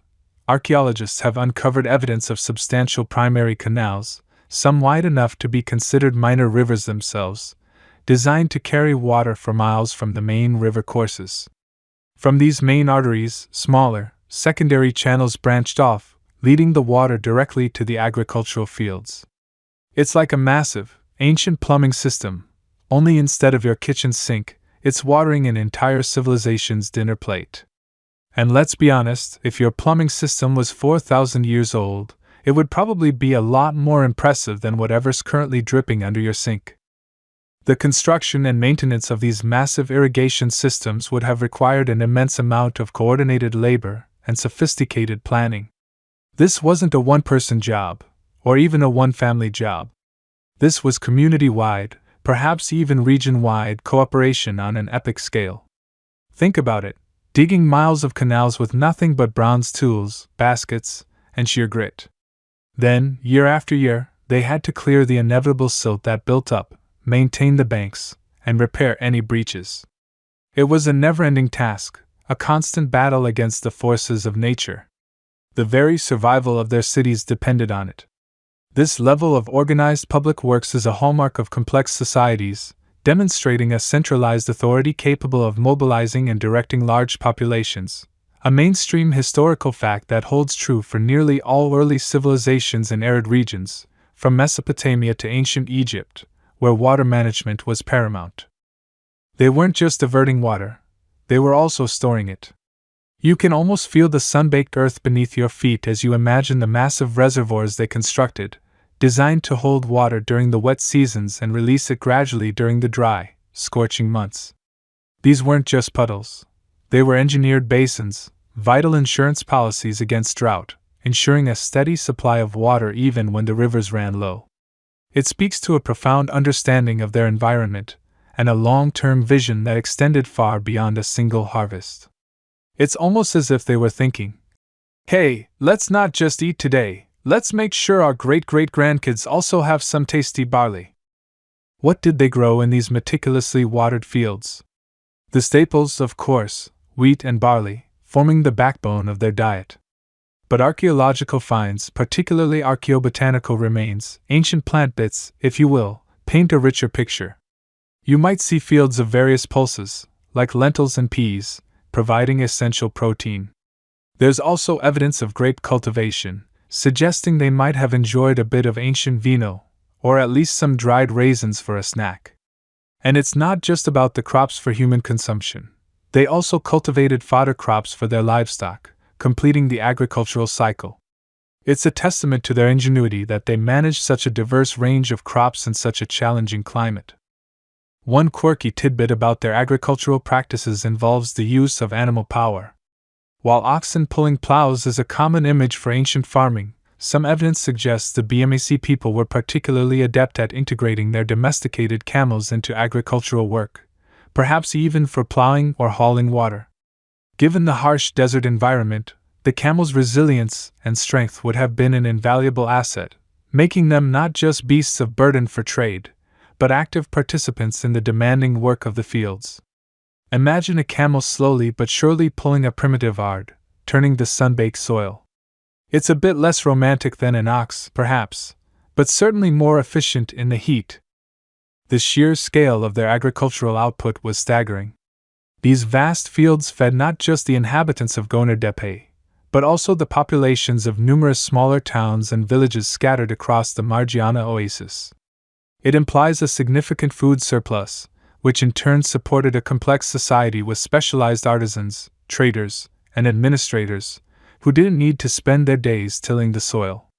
This surplus also provided goods for trade, further fueling the economic engine of their cities. Without this mastery of the arid land, the bustling marketplaces and intricate social fabric we discussed earlier simply wouldn't have existed. It's the foundation upon which their entire urban civilization was built, literally and figuratively. However, it wasn't all smooth sailing. Mastering the arid land came with its own set of challenges. Salinization, the buildup of salts in the soil due to irrigation in hot climates, would have been a constant threat, gradually rendering fields infertile. And while they were masters of water management, they were still at the mercy of the river's whims. Floods could devastate fields and canals, while prolonged droughts could dry up even their carefully managed reservoirs. Historians still argue whether environmental degradation, perhaps accelerated by over-irrigation leading to widespread salinization, played a significant role in the eventual decline and abandonment of these thriving cities. Was it a slow poison of the land, or did other factors, perhaps human conflict or climate shifts, deliver the final blow? The debate continues, offering no easy answers. But for now, as you drift further into the quiet of history, focus on the sheer brilliance of their achievement. Picture the verdant fields, the glint of water in the canals under the Bronze Age sun, the steady rhythm of agricultural life. It's a powerful image of human ingenuity and resilience, a testament to how a people, faced with a challenging environment, didn't just adapt, but transformed it into a cradle of civilization. They didn't have fancy degrees in agricultural science or hydraulic engineering, but they had generations of accumulated knowledge, keen observation, and an unshakable determination to make the desert bloom. And they did it, feeding thousands, shaping a vibrant urban life, and leaving behind a legacy of innovation that whispers across the millennia. Now, as you gently drift deeper into the quiet corners of this ancient world, let your mind turn from the rustle of the marketplace and the warmth of a mud-brick home to something far more elusive, something that whispers of secrets yet to be told. You are about to gaze upon the enigma of their script, or perhaps, more accurately, their mysterious symbols. Imagine, if you will, the hushed intensity of an archaeologist's tent, the soft glow of a lamp illuminating a small, clay object, a seal, perhaps, or a shard of pottery, etched with marks that defy immediate understanding. You lean closer, your breath barely stirring the ancient dust. What you see are not the familiar cuneiform wedges of Mesopotamia or the elegant hieroglyphs of Egypt. No, these are different. These are symbols that dance on the edge of recognition, yet remain stubbornly out of reach. They are often geometric, sometimes pictographic, resembling abstract animals or perhaps even stylized human forms. You trace their outlines with your mind's eye, feeling the smooth, cool surface of the ancient artifact. It's like looking at a complex piece of forgotten computer code. You know it means something, but without the key, it's just a fascinating jumble of lines and shapes. And just like that frustrating moment when you realize the Wi-Fi password is case-sensitive, you understand the immense challenge facing those who study these marks. The truth is, we have very few examples of these written records from the Bactria-Margiana Archaeological Complex. Unlike the vast libraries of clay tablets from Sumer or the papyrus scrolls of the Nile, what we have from the BMAC are tantalizing fragments, seals, seal impressions on clay, and occasional markings on pottery. It's as if you're trying to reconstruct an entire novel from just a few random words scrawled on a handful of discarded shopping lists. Milk, eggs, a sense of existential dread. See? Not quite the full story. And this scarcity is a major part of the enigma. There's no Rosetta Stone here, no bilingual inscription to provide a precious key. We lack the sheer volume of material that allowed scholars to crack other ancient languages. So, what exactly are these symbols? This is where the scholarly debate truly begins, swirling like dust motes in the archaeological air. Historians still argue whether these markings represent a fully developed writing system, capable of recording complex thoughts and narratives, or if they are instead a form of proto-writing, a system of mnemonic devices, symbols for ownership, or perhaps even an early form of iconography. Some scholars, peering intently at the limited corpus, suggest it might be a logographic system, where each symbol represents a word or concept. Others lean towards it being an administrative shorthand, a way to keep track of goods or transactions without needing a full grammatical structure. It's like trying to decide if a series of emojis is a deep philosophical treatise or just a grocery list. Thinking face, shopping cart, exploding head. Consider the sheer difficulty. Mainstream historical fact: many ancient scripts remain undeciphered to this day, like the enigmatic Linear A from Minoan Crete or the mysterious Rongo-Rongo script of Easter Island. The BMAC symbols join this exclusive club of the utterly baffling. Without a known related language, without clear patterns of repetition that suggest grammar, and without a substantial body of text, decipherment becomes less about code breaking and more about highly educated guesswork. It's the ultimate historical cold case, where the only witnesses are silent clay and stone. Imagine the quiet dedication of those who pore over these few surviving pieces, day after day, year after year. They are looking for patterns, for recurring sequences, for any whisper of meaning in the silence of millennia. They compare them to symbols from neighboring civilizations, searching for commonalities, for a shared linguistic ancestor that might unlock the secrets. But the BMAC symbols seem to stand alone, a unique creation of this quiet civilization. This is the quirky tidbit: despite extensive trade connections, their symbolic system doesn't directly resemble the major scripts of their contemporaries, like Elamite or Indus Valley script. It's like finding a completely new alphabet that popped up out of nowhere, entirely distinct from Latin, Cyrillic, or Arabic. Did they intentionally develop something unique, or was it a purely independent evolution? We simply don't know. If these symbols are indeed a form of true writing, what stories might they be waiting to reveal? Picture the possibilities. Perhaps they record the names of their kings and queens, their triumphs and their sorrows. Maybe they hold administrative decrees about water rights or the allocation of precious resources. Could they contain religious hymns, prayers to their deities, or detailed accounts of those elaborate sacred rites we discussed earlier?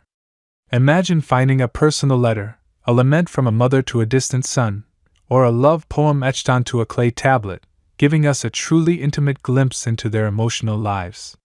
The thought is enough to send a shiver of anticipation down your spine, isn't it?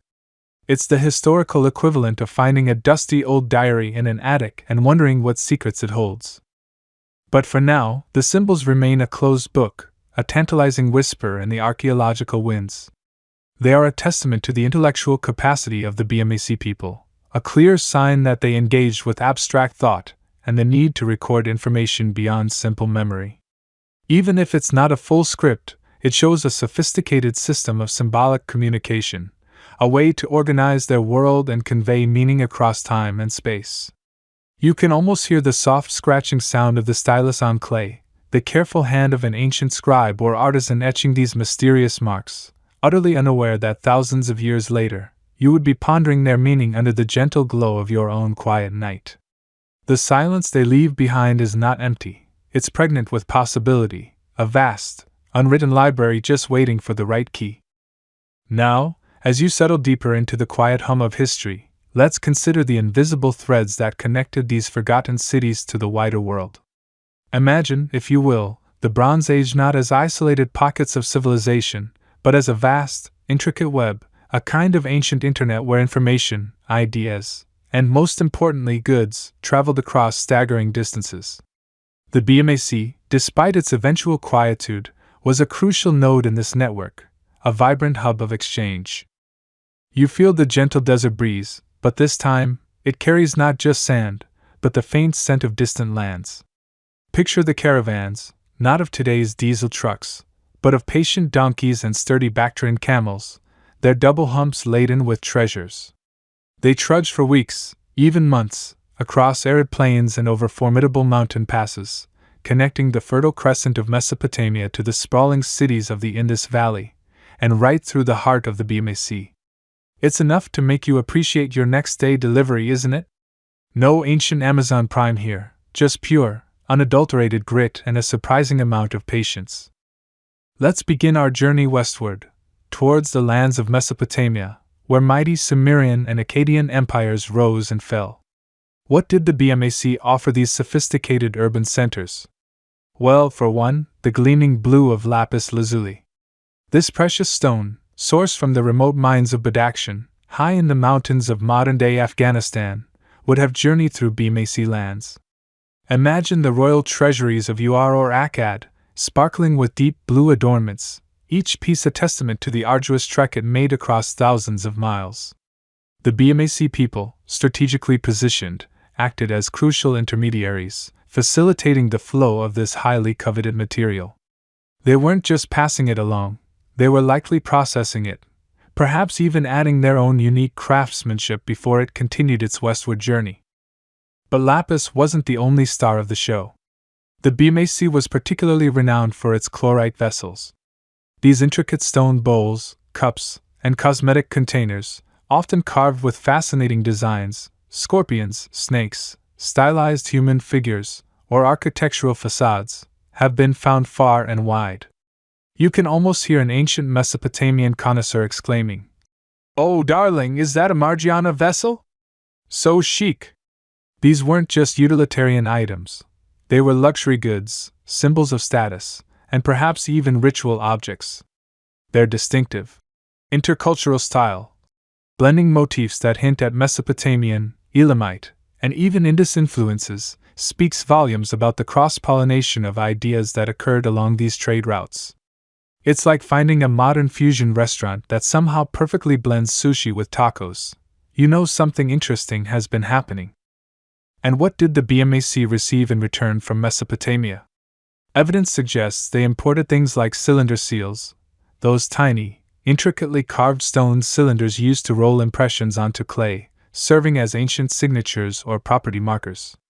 Finding a Mesopotamian cylinder seal in a BMAC burial site is like discovering a foreign passport in a forgotten wallet. It's a tangible link to a world beyond their immediate horizons.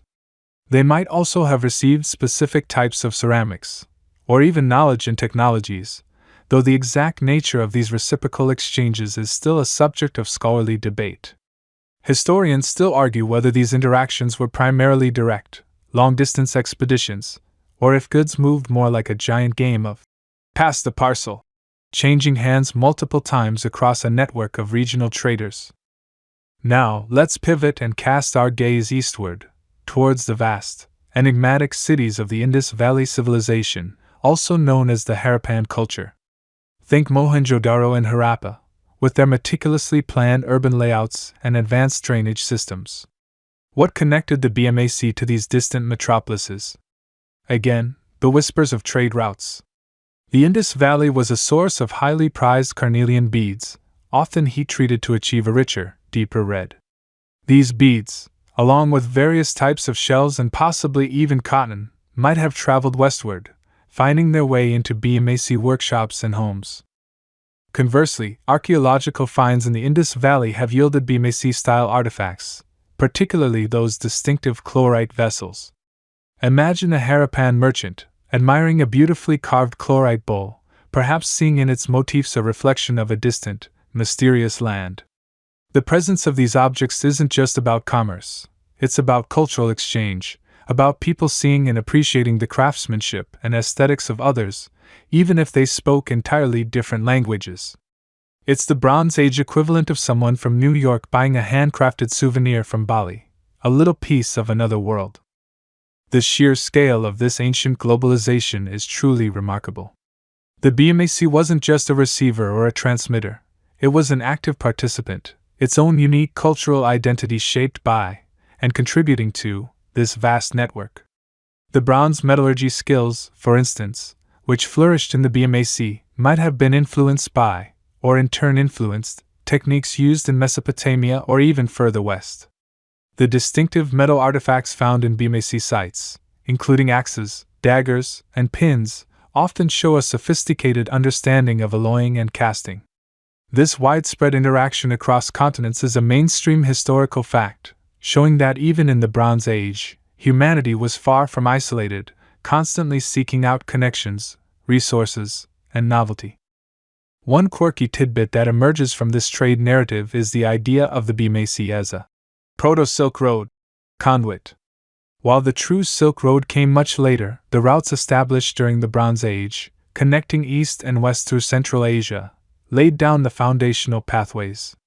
The arduous journey of lapis lazuli from Badakhshan through the BMAC and on to Mesopotamia, for instance, foreshadows the later movement of silk, spices, and ideas. These ancient tracks, worn smooth by countless footsteps and hooves, were the arteries of the ancient world, pumping lifeblood, in the form of goods and culture, across vast and challenging landscapes. It's like discovering that your favorite modern highway was originally a camel trail, a testament to enduring human ingenuity and stubbornness. So, as you drift further, let the sounds of imagined caravans fade into the background. Let the images of precious stones, intricate vessels, and bustling marketplaces recede. The BMAC wasn't just an isolated oasis, it was a vibrant, connected civilization, deeply embedded in the grand tapestry of the Bronze Age world. Its echoes of trade, though distant, speak volumes about human ambition, curiosity, and the enduring desire to connect and exchange, even across the most formidable of ancient divides. Now, as the echoes of their bustling cities begin to soften, you find yourself pondering a profound and often melancholic question: what happened? How did such a vibrant, innovative civilization, one that sculpted oases from arid lands and built cities of impressive scale, simply fade? It's not a sudden, dramatic end you're witnessing, no Pompeii-like catastrophe frozen in time, but rather the quiet, unfolding silence of a long twilight. Imagine a grand old house, once filled with laughter and light, slowly succumbing to dust and disuse, not collapsing in a storm, but gently, gradually, becoming part of the landscape once more. That's the mystery of the BMAC's decline. You stand amidst the silent ruins, and the air hums not with the chatter of ancient merchants, but with the whispers of theories. Archaeologists, bless their diligent hearts, have spent decades piecing together these whispers, trying to pinpoint the exact moment or the singular event that brought an end to this remarkable urban experiment. But the truth, as it often is with deep history, is far more complex and probably far less dramatic than a Hollywood blockbuster. There's no big bad villain, no alien invasion, no giant meteor. Just entropy, perhaps, and the relentless march of environmental change. One of the most compelling and widely accepted theories circles back to the very resource that made these cities possible: water. You see the remnants of those ingenious irrigation systems, but imagine them pushed to their absolute limits, year after year, century after century. The BMAC people were masters of arid land management, yes, but even masters can't defy nature indefinitely. Climate change, a concept we're intimately familiar with today, played a significant role. Evidence suggests that the region experienced a period of increasing aridity, meaning less rainfall, less snow melt from distant mountains, and consequently, less water flowing into the Oxus and Murghab rivers, which were their lifeblood. It's like trying to run a marathon on a treadmill that's slowly being unplugged. You can keep going for a while, but eventually, the energy just isn't there. But it wasn't just external climate shifts. The very act of intensive irrigation, while brilliant, also had a cumulative negative effect: salinization. Imagine you're watering your potted plant, but instead of the water draining away, it just evaporates, leaving behind all the salts and minerals it carried. Over millennia, in a hot, dry climate, this process turns fertile land into a salty, barren crust, unsuitable for agriculture. You can almost taste the bitterness in the air as you picture vast fields, once green with wheat and barley, slowly turning white with salt. It's a bit like overseasoning your food: a little is good, but too much ruins the whole meal.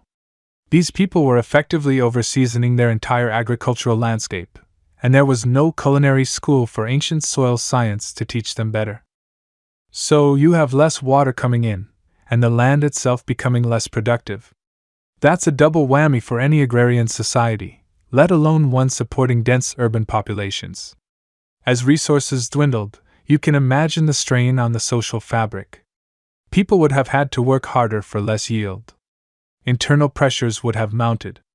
Perhaps there were disputes over water rights, or migrations of people from less fertile areas into the dwindling productive zones, putting further strain on resources. It's easy to romanticize ancient civilizations, but they were still made up of people, and people under stress tend to get a bit grumpy. Then there's the river itself. Rivers, unlike your perfectly plumbed bathroom tap, have a habit of changing their minds, especially in flat, alluvial plains. The mighty Oxus, Amu Darya, which likely fed the Murghab and was crucial for the BMAC, is known to have shifted its course dramatically over millennia. Think of it, your entire city is built around access to this vital waterway, and then, one day, the river decides it prefers a different route, miles away. It's like building a sprawling shopping mall next to a major highway, only for the highway to be rerouted through a different county. Suddenly, your prime location is no longer prime. This isn't just a quirky tidbit, it's a major factor. The precise impact of these shifts on specific BMAC settlements is still debated, but the general consensus is that it rendered many settlements unsustainable. Imagine the frustration. You've built an entire civilization around a river, only for the river to essentially ghost you. Beyond environmental factors, historians still argue whether external pressures played a significant role. The Late Bronze Age was a period of great upheaval across Eurasia. You have the movement of various groups, including the Indo-Iranian migrations, which are thought to have brought new populations into Central Asia. Did these new arrivals clash with the BMAC people? Did they simply integrate, slowly absorbing the existing population and transforming their culture? Or did the BMAC people, facing environmental decline, simply pack up their exquisite artifacts and move elsewhere, perhaps joining these migrating groups, seeking greener pastures, literally? The archaeological record doesn't show widespread evidence of violent conquest or sudden destruction across all BMAC sites. Instead, there's a more gradual shift in pottery styles, burial practices, and settlement patterns, suggesting a process of transformation and perhaps assimilation rather than outright annihilation. It's less of a bang and more of a slow, drawn-out sigh. Consider, too, the possibility of economic shifts. The BMAC was a hub of trade, connecting distant lands. What if those trade routes shifted? What if the demand for their goods diminished, or new suppliers emerged?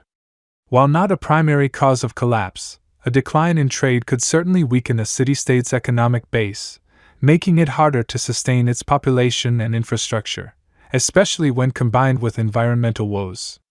It's like your favorite local coffee shop losing its regular customers because a big chain opened up next door. It might not close overnight, but it definitely feels the squeeze.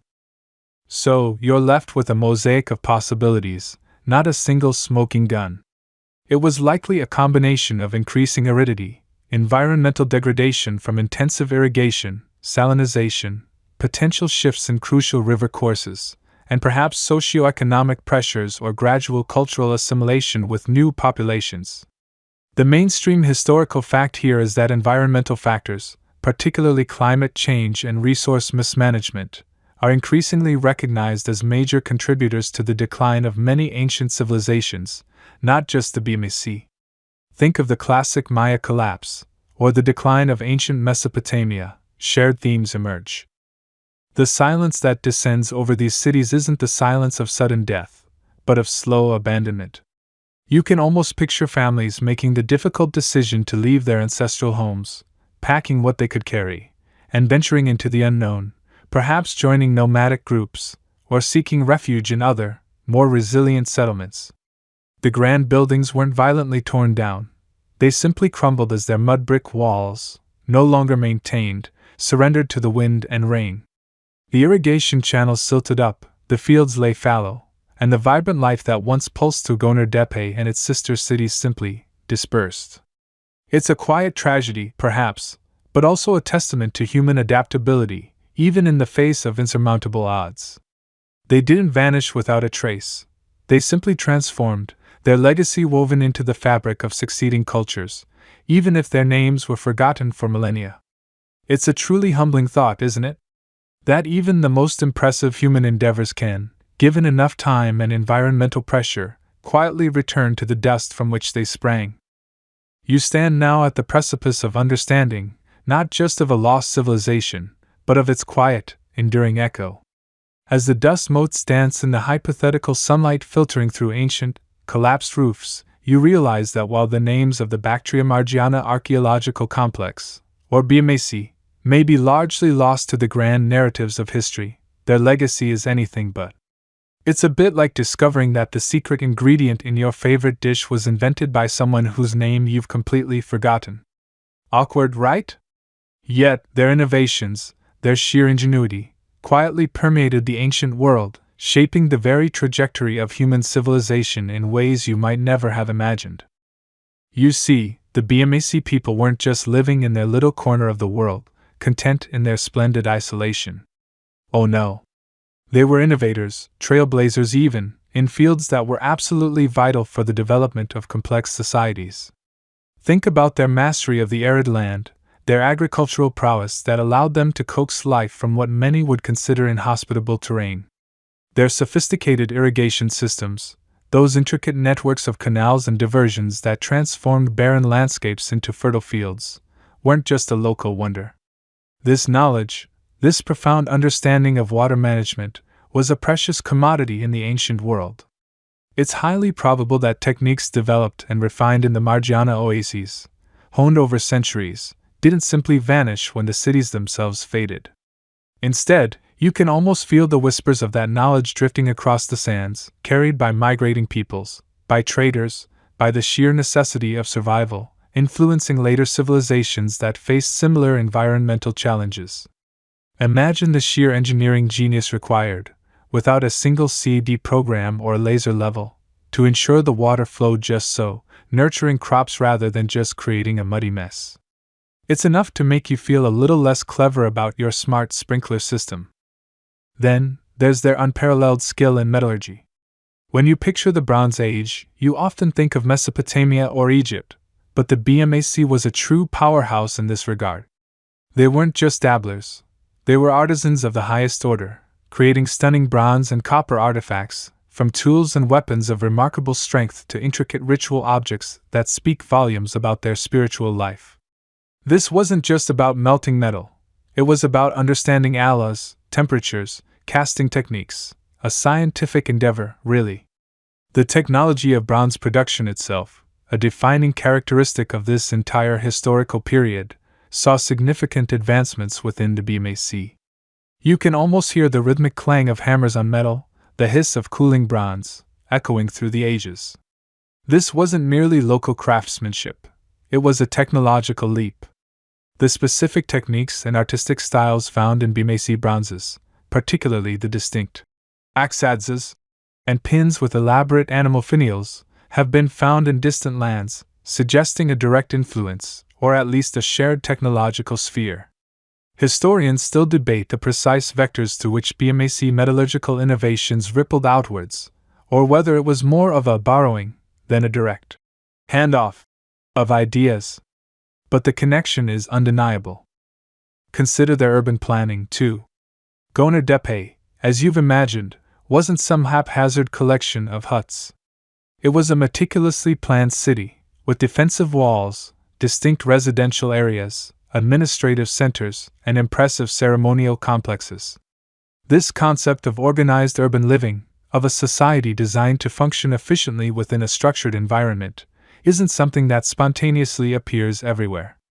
The very idea of a city, as a planned entity, rather than an organic sprawl, owes a debt to these early urban experiments.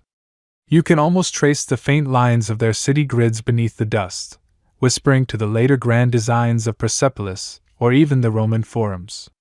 It's like they were the uncredited architects of civilization's blueprints, quietly laying foundations for future metropolises without ever getting a plaque. And what about their cultural achievements, those intricate seals and unique cult objects that hint at a rich spiritual world? While their script remains largely undeciphered, a tantalizing enigma, the symbols and iconography found on their artifacts tell a story of a complex belief system, perhaps one that influenced later religious thought in the region.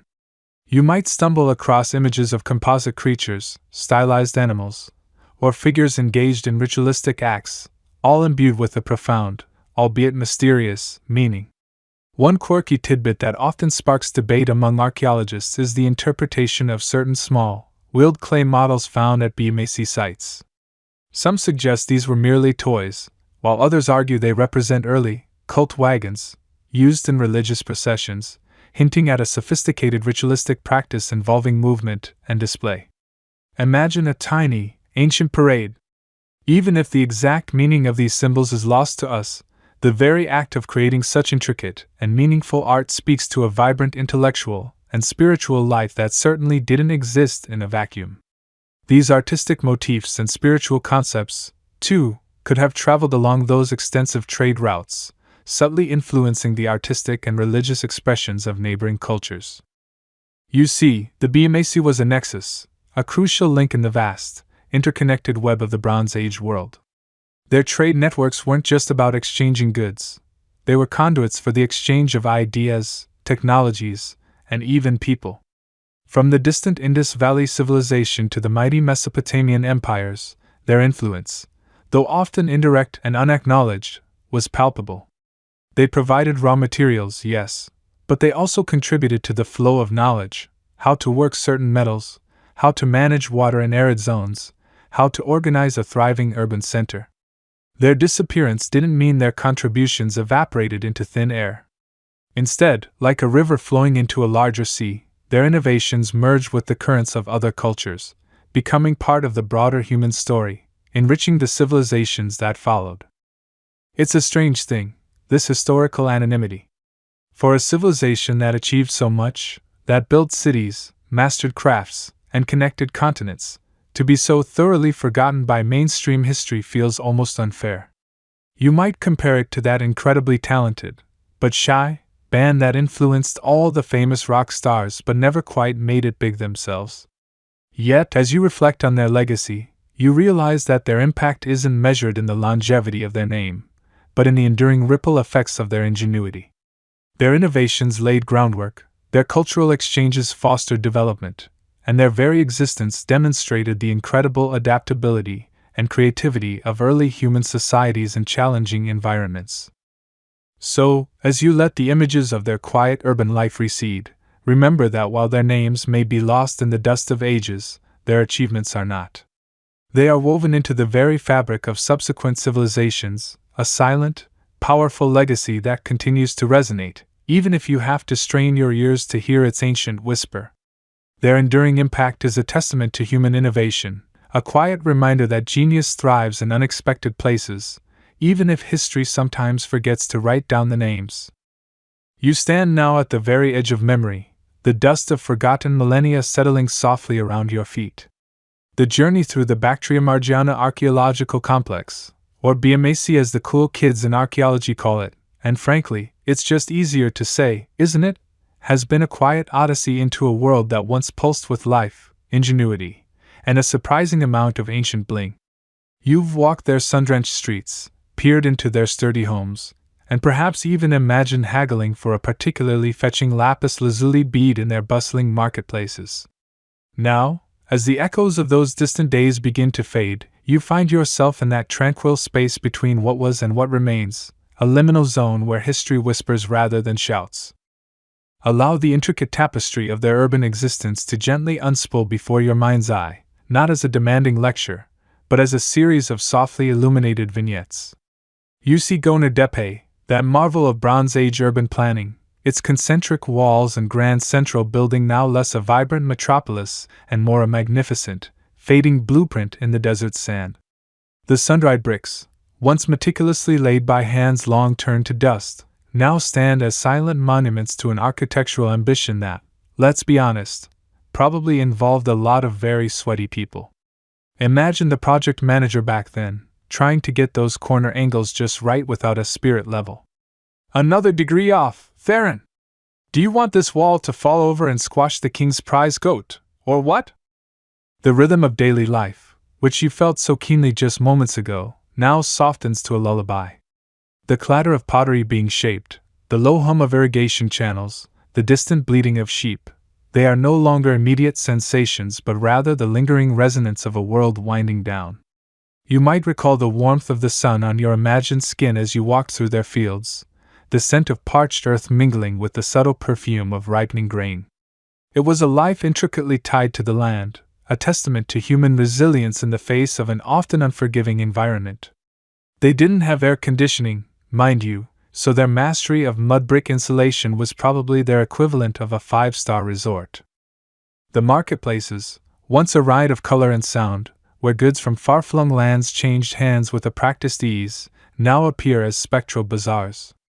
You can almost see the glint of copper tools, the shimmer of silk, or what passed for it back then, and the exotic gleam of carnelian and turquoise. These were not isolated communities, far from it. Their trade routes, stretching like invisible tendrils across vast distances, connected them to the mighty civilizations of Mesopotamia and the burgeoning Indus Valley. It's truly fascinating to think that someone in Gonur Depe might have owned a bead that originated near modern-day Pakistan, or that a merchant in Ur could have traded for a unique piece of BMAC craftsmanship. It makes you wonder if they had ancient equivalent of unboxing videos for their new imports. Look at this amazing new piece of pottery from the Indus Valley. It's got, like, 3 handles. So practical. Step inside their mud brick homes one last time, but this time, the spaces are not bustling with activity but imbued with a profound stillness. The hearth, where meals were cooked and stories were undoubtedly shared, is now cold. The sleeping mats, where families found rest after a long day of tilling fields or crafting intricate artifacts, are gone. Yet, the sense of enduring humanity lingers. These were people not so different from us, striving for comfort, connection, and a good night's sleep. They probably had their own version of that one relative who always hogged the best spot by the fire. The spiritual heart of their communities, with its elaborate rituals and distinctive burial practices, now shimmers like a mirage. You recall the enigmatic, cult vessels, and the unique way they honored their dead, sometimes with unusual animal burials or symbolic offerings. It's a profound reminder that even in the most practical aspects of life, the human spirit reaches for meaning beyond the mundane. Archaeologists continue to debate whether certain burial practices indicate a rigid social hierarchy or a more egalitarian approach to the afterlife, suggesting that even in death, the BMAC people keep their secrets close. One particularly quirky tidbit that sometimes surfaces in the fringes of archaeological discussion involves a few excavated sites hinting at what some interpret as the ritualistic burial of small, intricately crafted clay models of chariots or wagons. While mainstream archaeology often attributes these to grave goods or toys, some more imaginative interpretations suggest they might have represented a symbolic journey to the afterlife, or even a very early form of ancient Hot Wheels collection for the deceased. Imagine the disappointment if you got to the afterlife and realized your tiny clay chariot didn't actually go anywhere. Their mastery of the arid land, their innovative irrigation systems, and their agricultural prowess stand as a silent testament to their ingenuity. They didn't just survive, they thrived, transforming a challenging environment into a breadbasket that fed thousands. It's a humbling thought, considering how much we rely on technology today to achieve similar feats. They did it with grit, observation, and probably a lot of backbreaking labor. No tractors, no GPS-guided planters, just pure, unadulterated human effort. And probably a lot of complaining about sore backs. The enigma of their script, those mysterious symbols etched onto pottery shards and seals, remains one of the most tantalizing loose ends of the BMAC story. You gaze upon them, and they refuse to yield their full story, a silent challenge from across the millennia. Perhaps one day, a dedicated scholar will crack the code, and we'll finally read their ancient shopping lists or perhaps a scathing review of the local potter's latest lopsided vase. Until then, they remain a beautiful, frustrating puzzle, like trying to assemble IKEA furniture without the instructions. And then, the unfolding silence. The vibrant cities, the bustling life, the intricate trade networks, they all eventually faded. The reasons are not entirely clear, and historians have proposed a range of theories, from climate change leading to desertification, to shifts in trade routes, to internal social upheaval, or even external pressures from migrating groups. One mainstream historical fact about this period is that the Late Bronze Age, roughly 1200 to 1150 BC, was a time of widespread collapse and disruption across the Near East, often referred to as the Bronze Age collapse, impacting civilizations from the Mycenaeans in Greece to the Hittites in Anatolia, and even Egypt, while the BMAC faded earlier than the main Bronze Age collapse. Its decline still reflects a broader pattern of instability and environmental challenges that marked the end of an era for many ancient societies. The idea that entire civilizations can just vanish, leaving behind only dust and questions, is both sobering and profoundly intriguing. It's like your favorite TV show suddenly getting cancelled on a cliffhanger, but on a grand, historical scale. No closure, just a lot of unanswered questions and a lingering sense of, what if? But even in their quiet twilight, the legacy of the BMAC endures. Their innovations in irrigation, their sophisticated urban planning, their distinctive artistic styles, and their role in the vast ancient trade networks left an indelible mark on the broader tapestry of human history. Though their names were largely lost to mainstream memory for centuries, their rediscovery reminds us that history is not a fixed narrative but a constantly evolving story, with new chapters waiting to be unearthed from beneath the sands of time. They may not be household names like the Egyptians or the Romans, but their contribution to the human story is no less significant. Think of them as the incredibly talented indie band that never quite made it to the stadium tours but had a profound impact on the bands that did. Now, as the final images of this ancient, vibrant world begin their gentle recession, you feel a profound sense of wonder. Wonder at the human spirit's capacity to build, to adapt, to create beauty in the harshest of environments.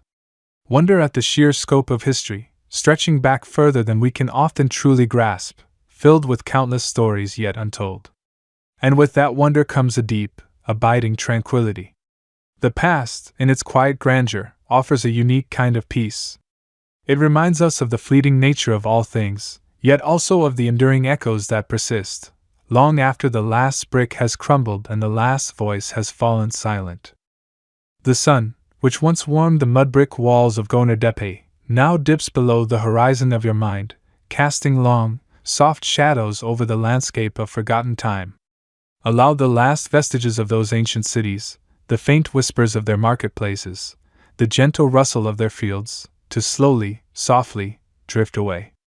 There is no need to hold on to every detail, every fact, every imagined sound. They have served their purpose, painting a picture of a world that once was, a testament to humanity's enduring journey. Feel the quiet peace that descends, a tranquility born from the vastness of history. You have journeyed far, not just across continents, but across millennia, and now it is time for your own quiet rest. The dust of the desert, which covered these magnificent cities for so long, now settles into a comforting blanket, a soft shroud over the memories you've gathered. Let the images of those skilled artisans, those resourceful farmers, those ancient leaders, gently recede, like a tide pulling back from the shore. They are safe, preserved in the earth, and in the quiet corners of your imagination. You are drifting now, carried on a gentle current of time, away from the grand designs and the silent histories, towards a space of profound calm. Embrace this stillness, this deep quiet, as you prepare to cross the threshold into a restful slumber. The forgotten grandeur of the past now yields to the peaceful embrace of the present moment, guiding you softly into dreams.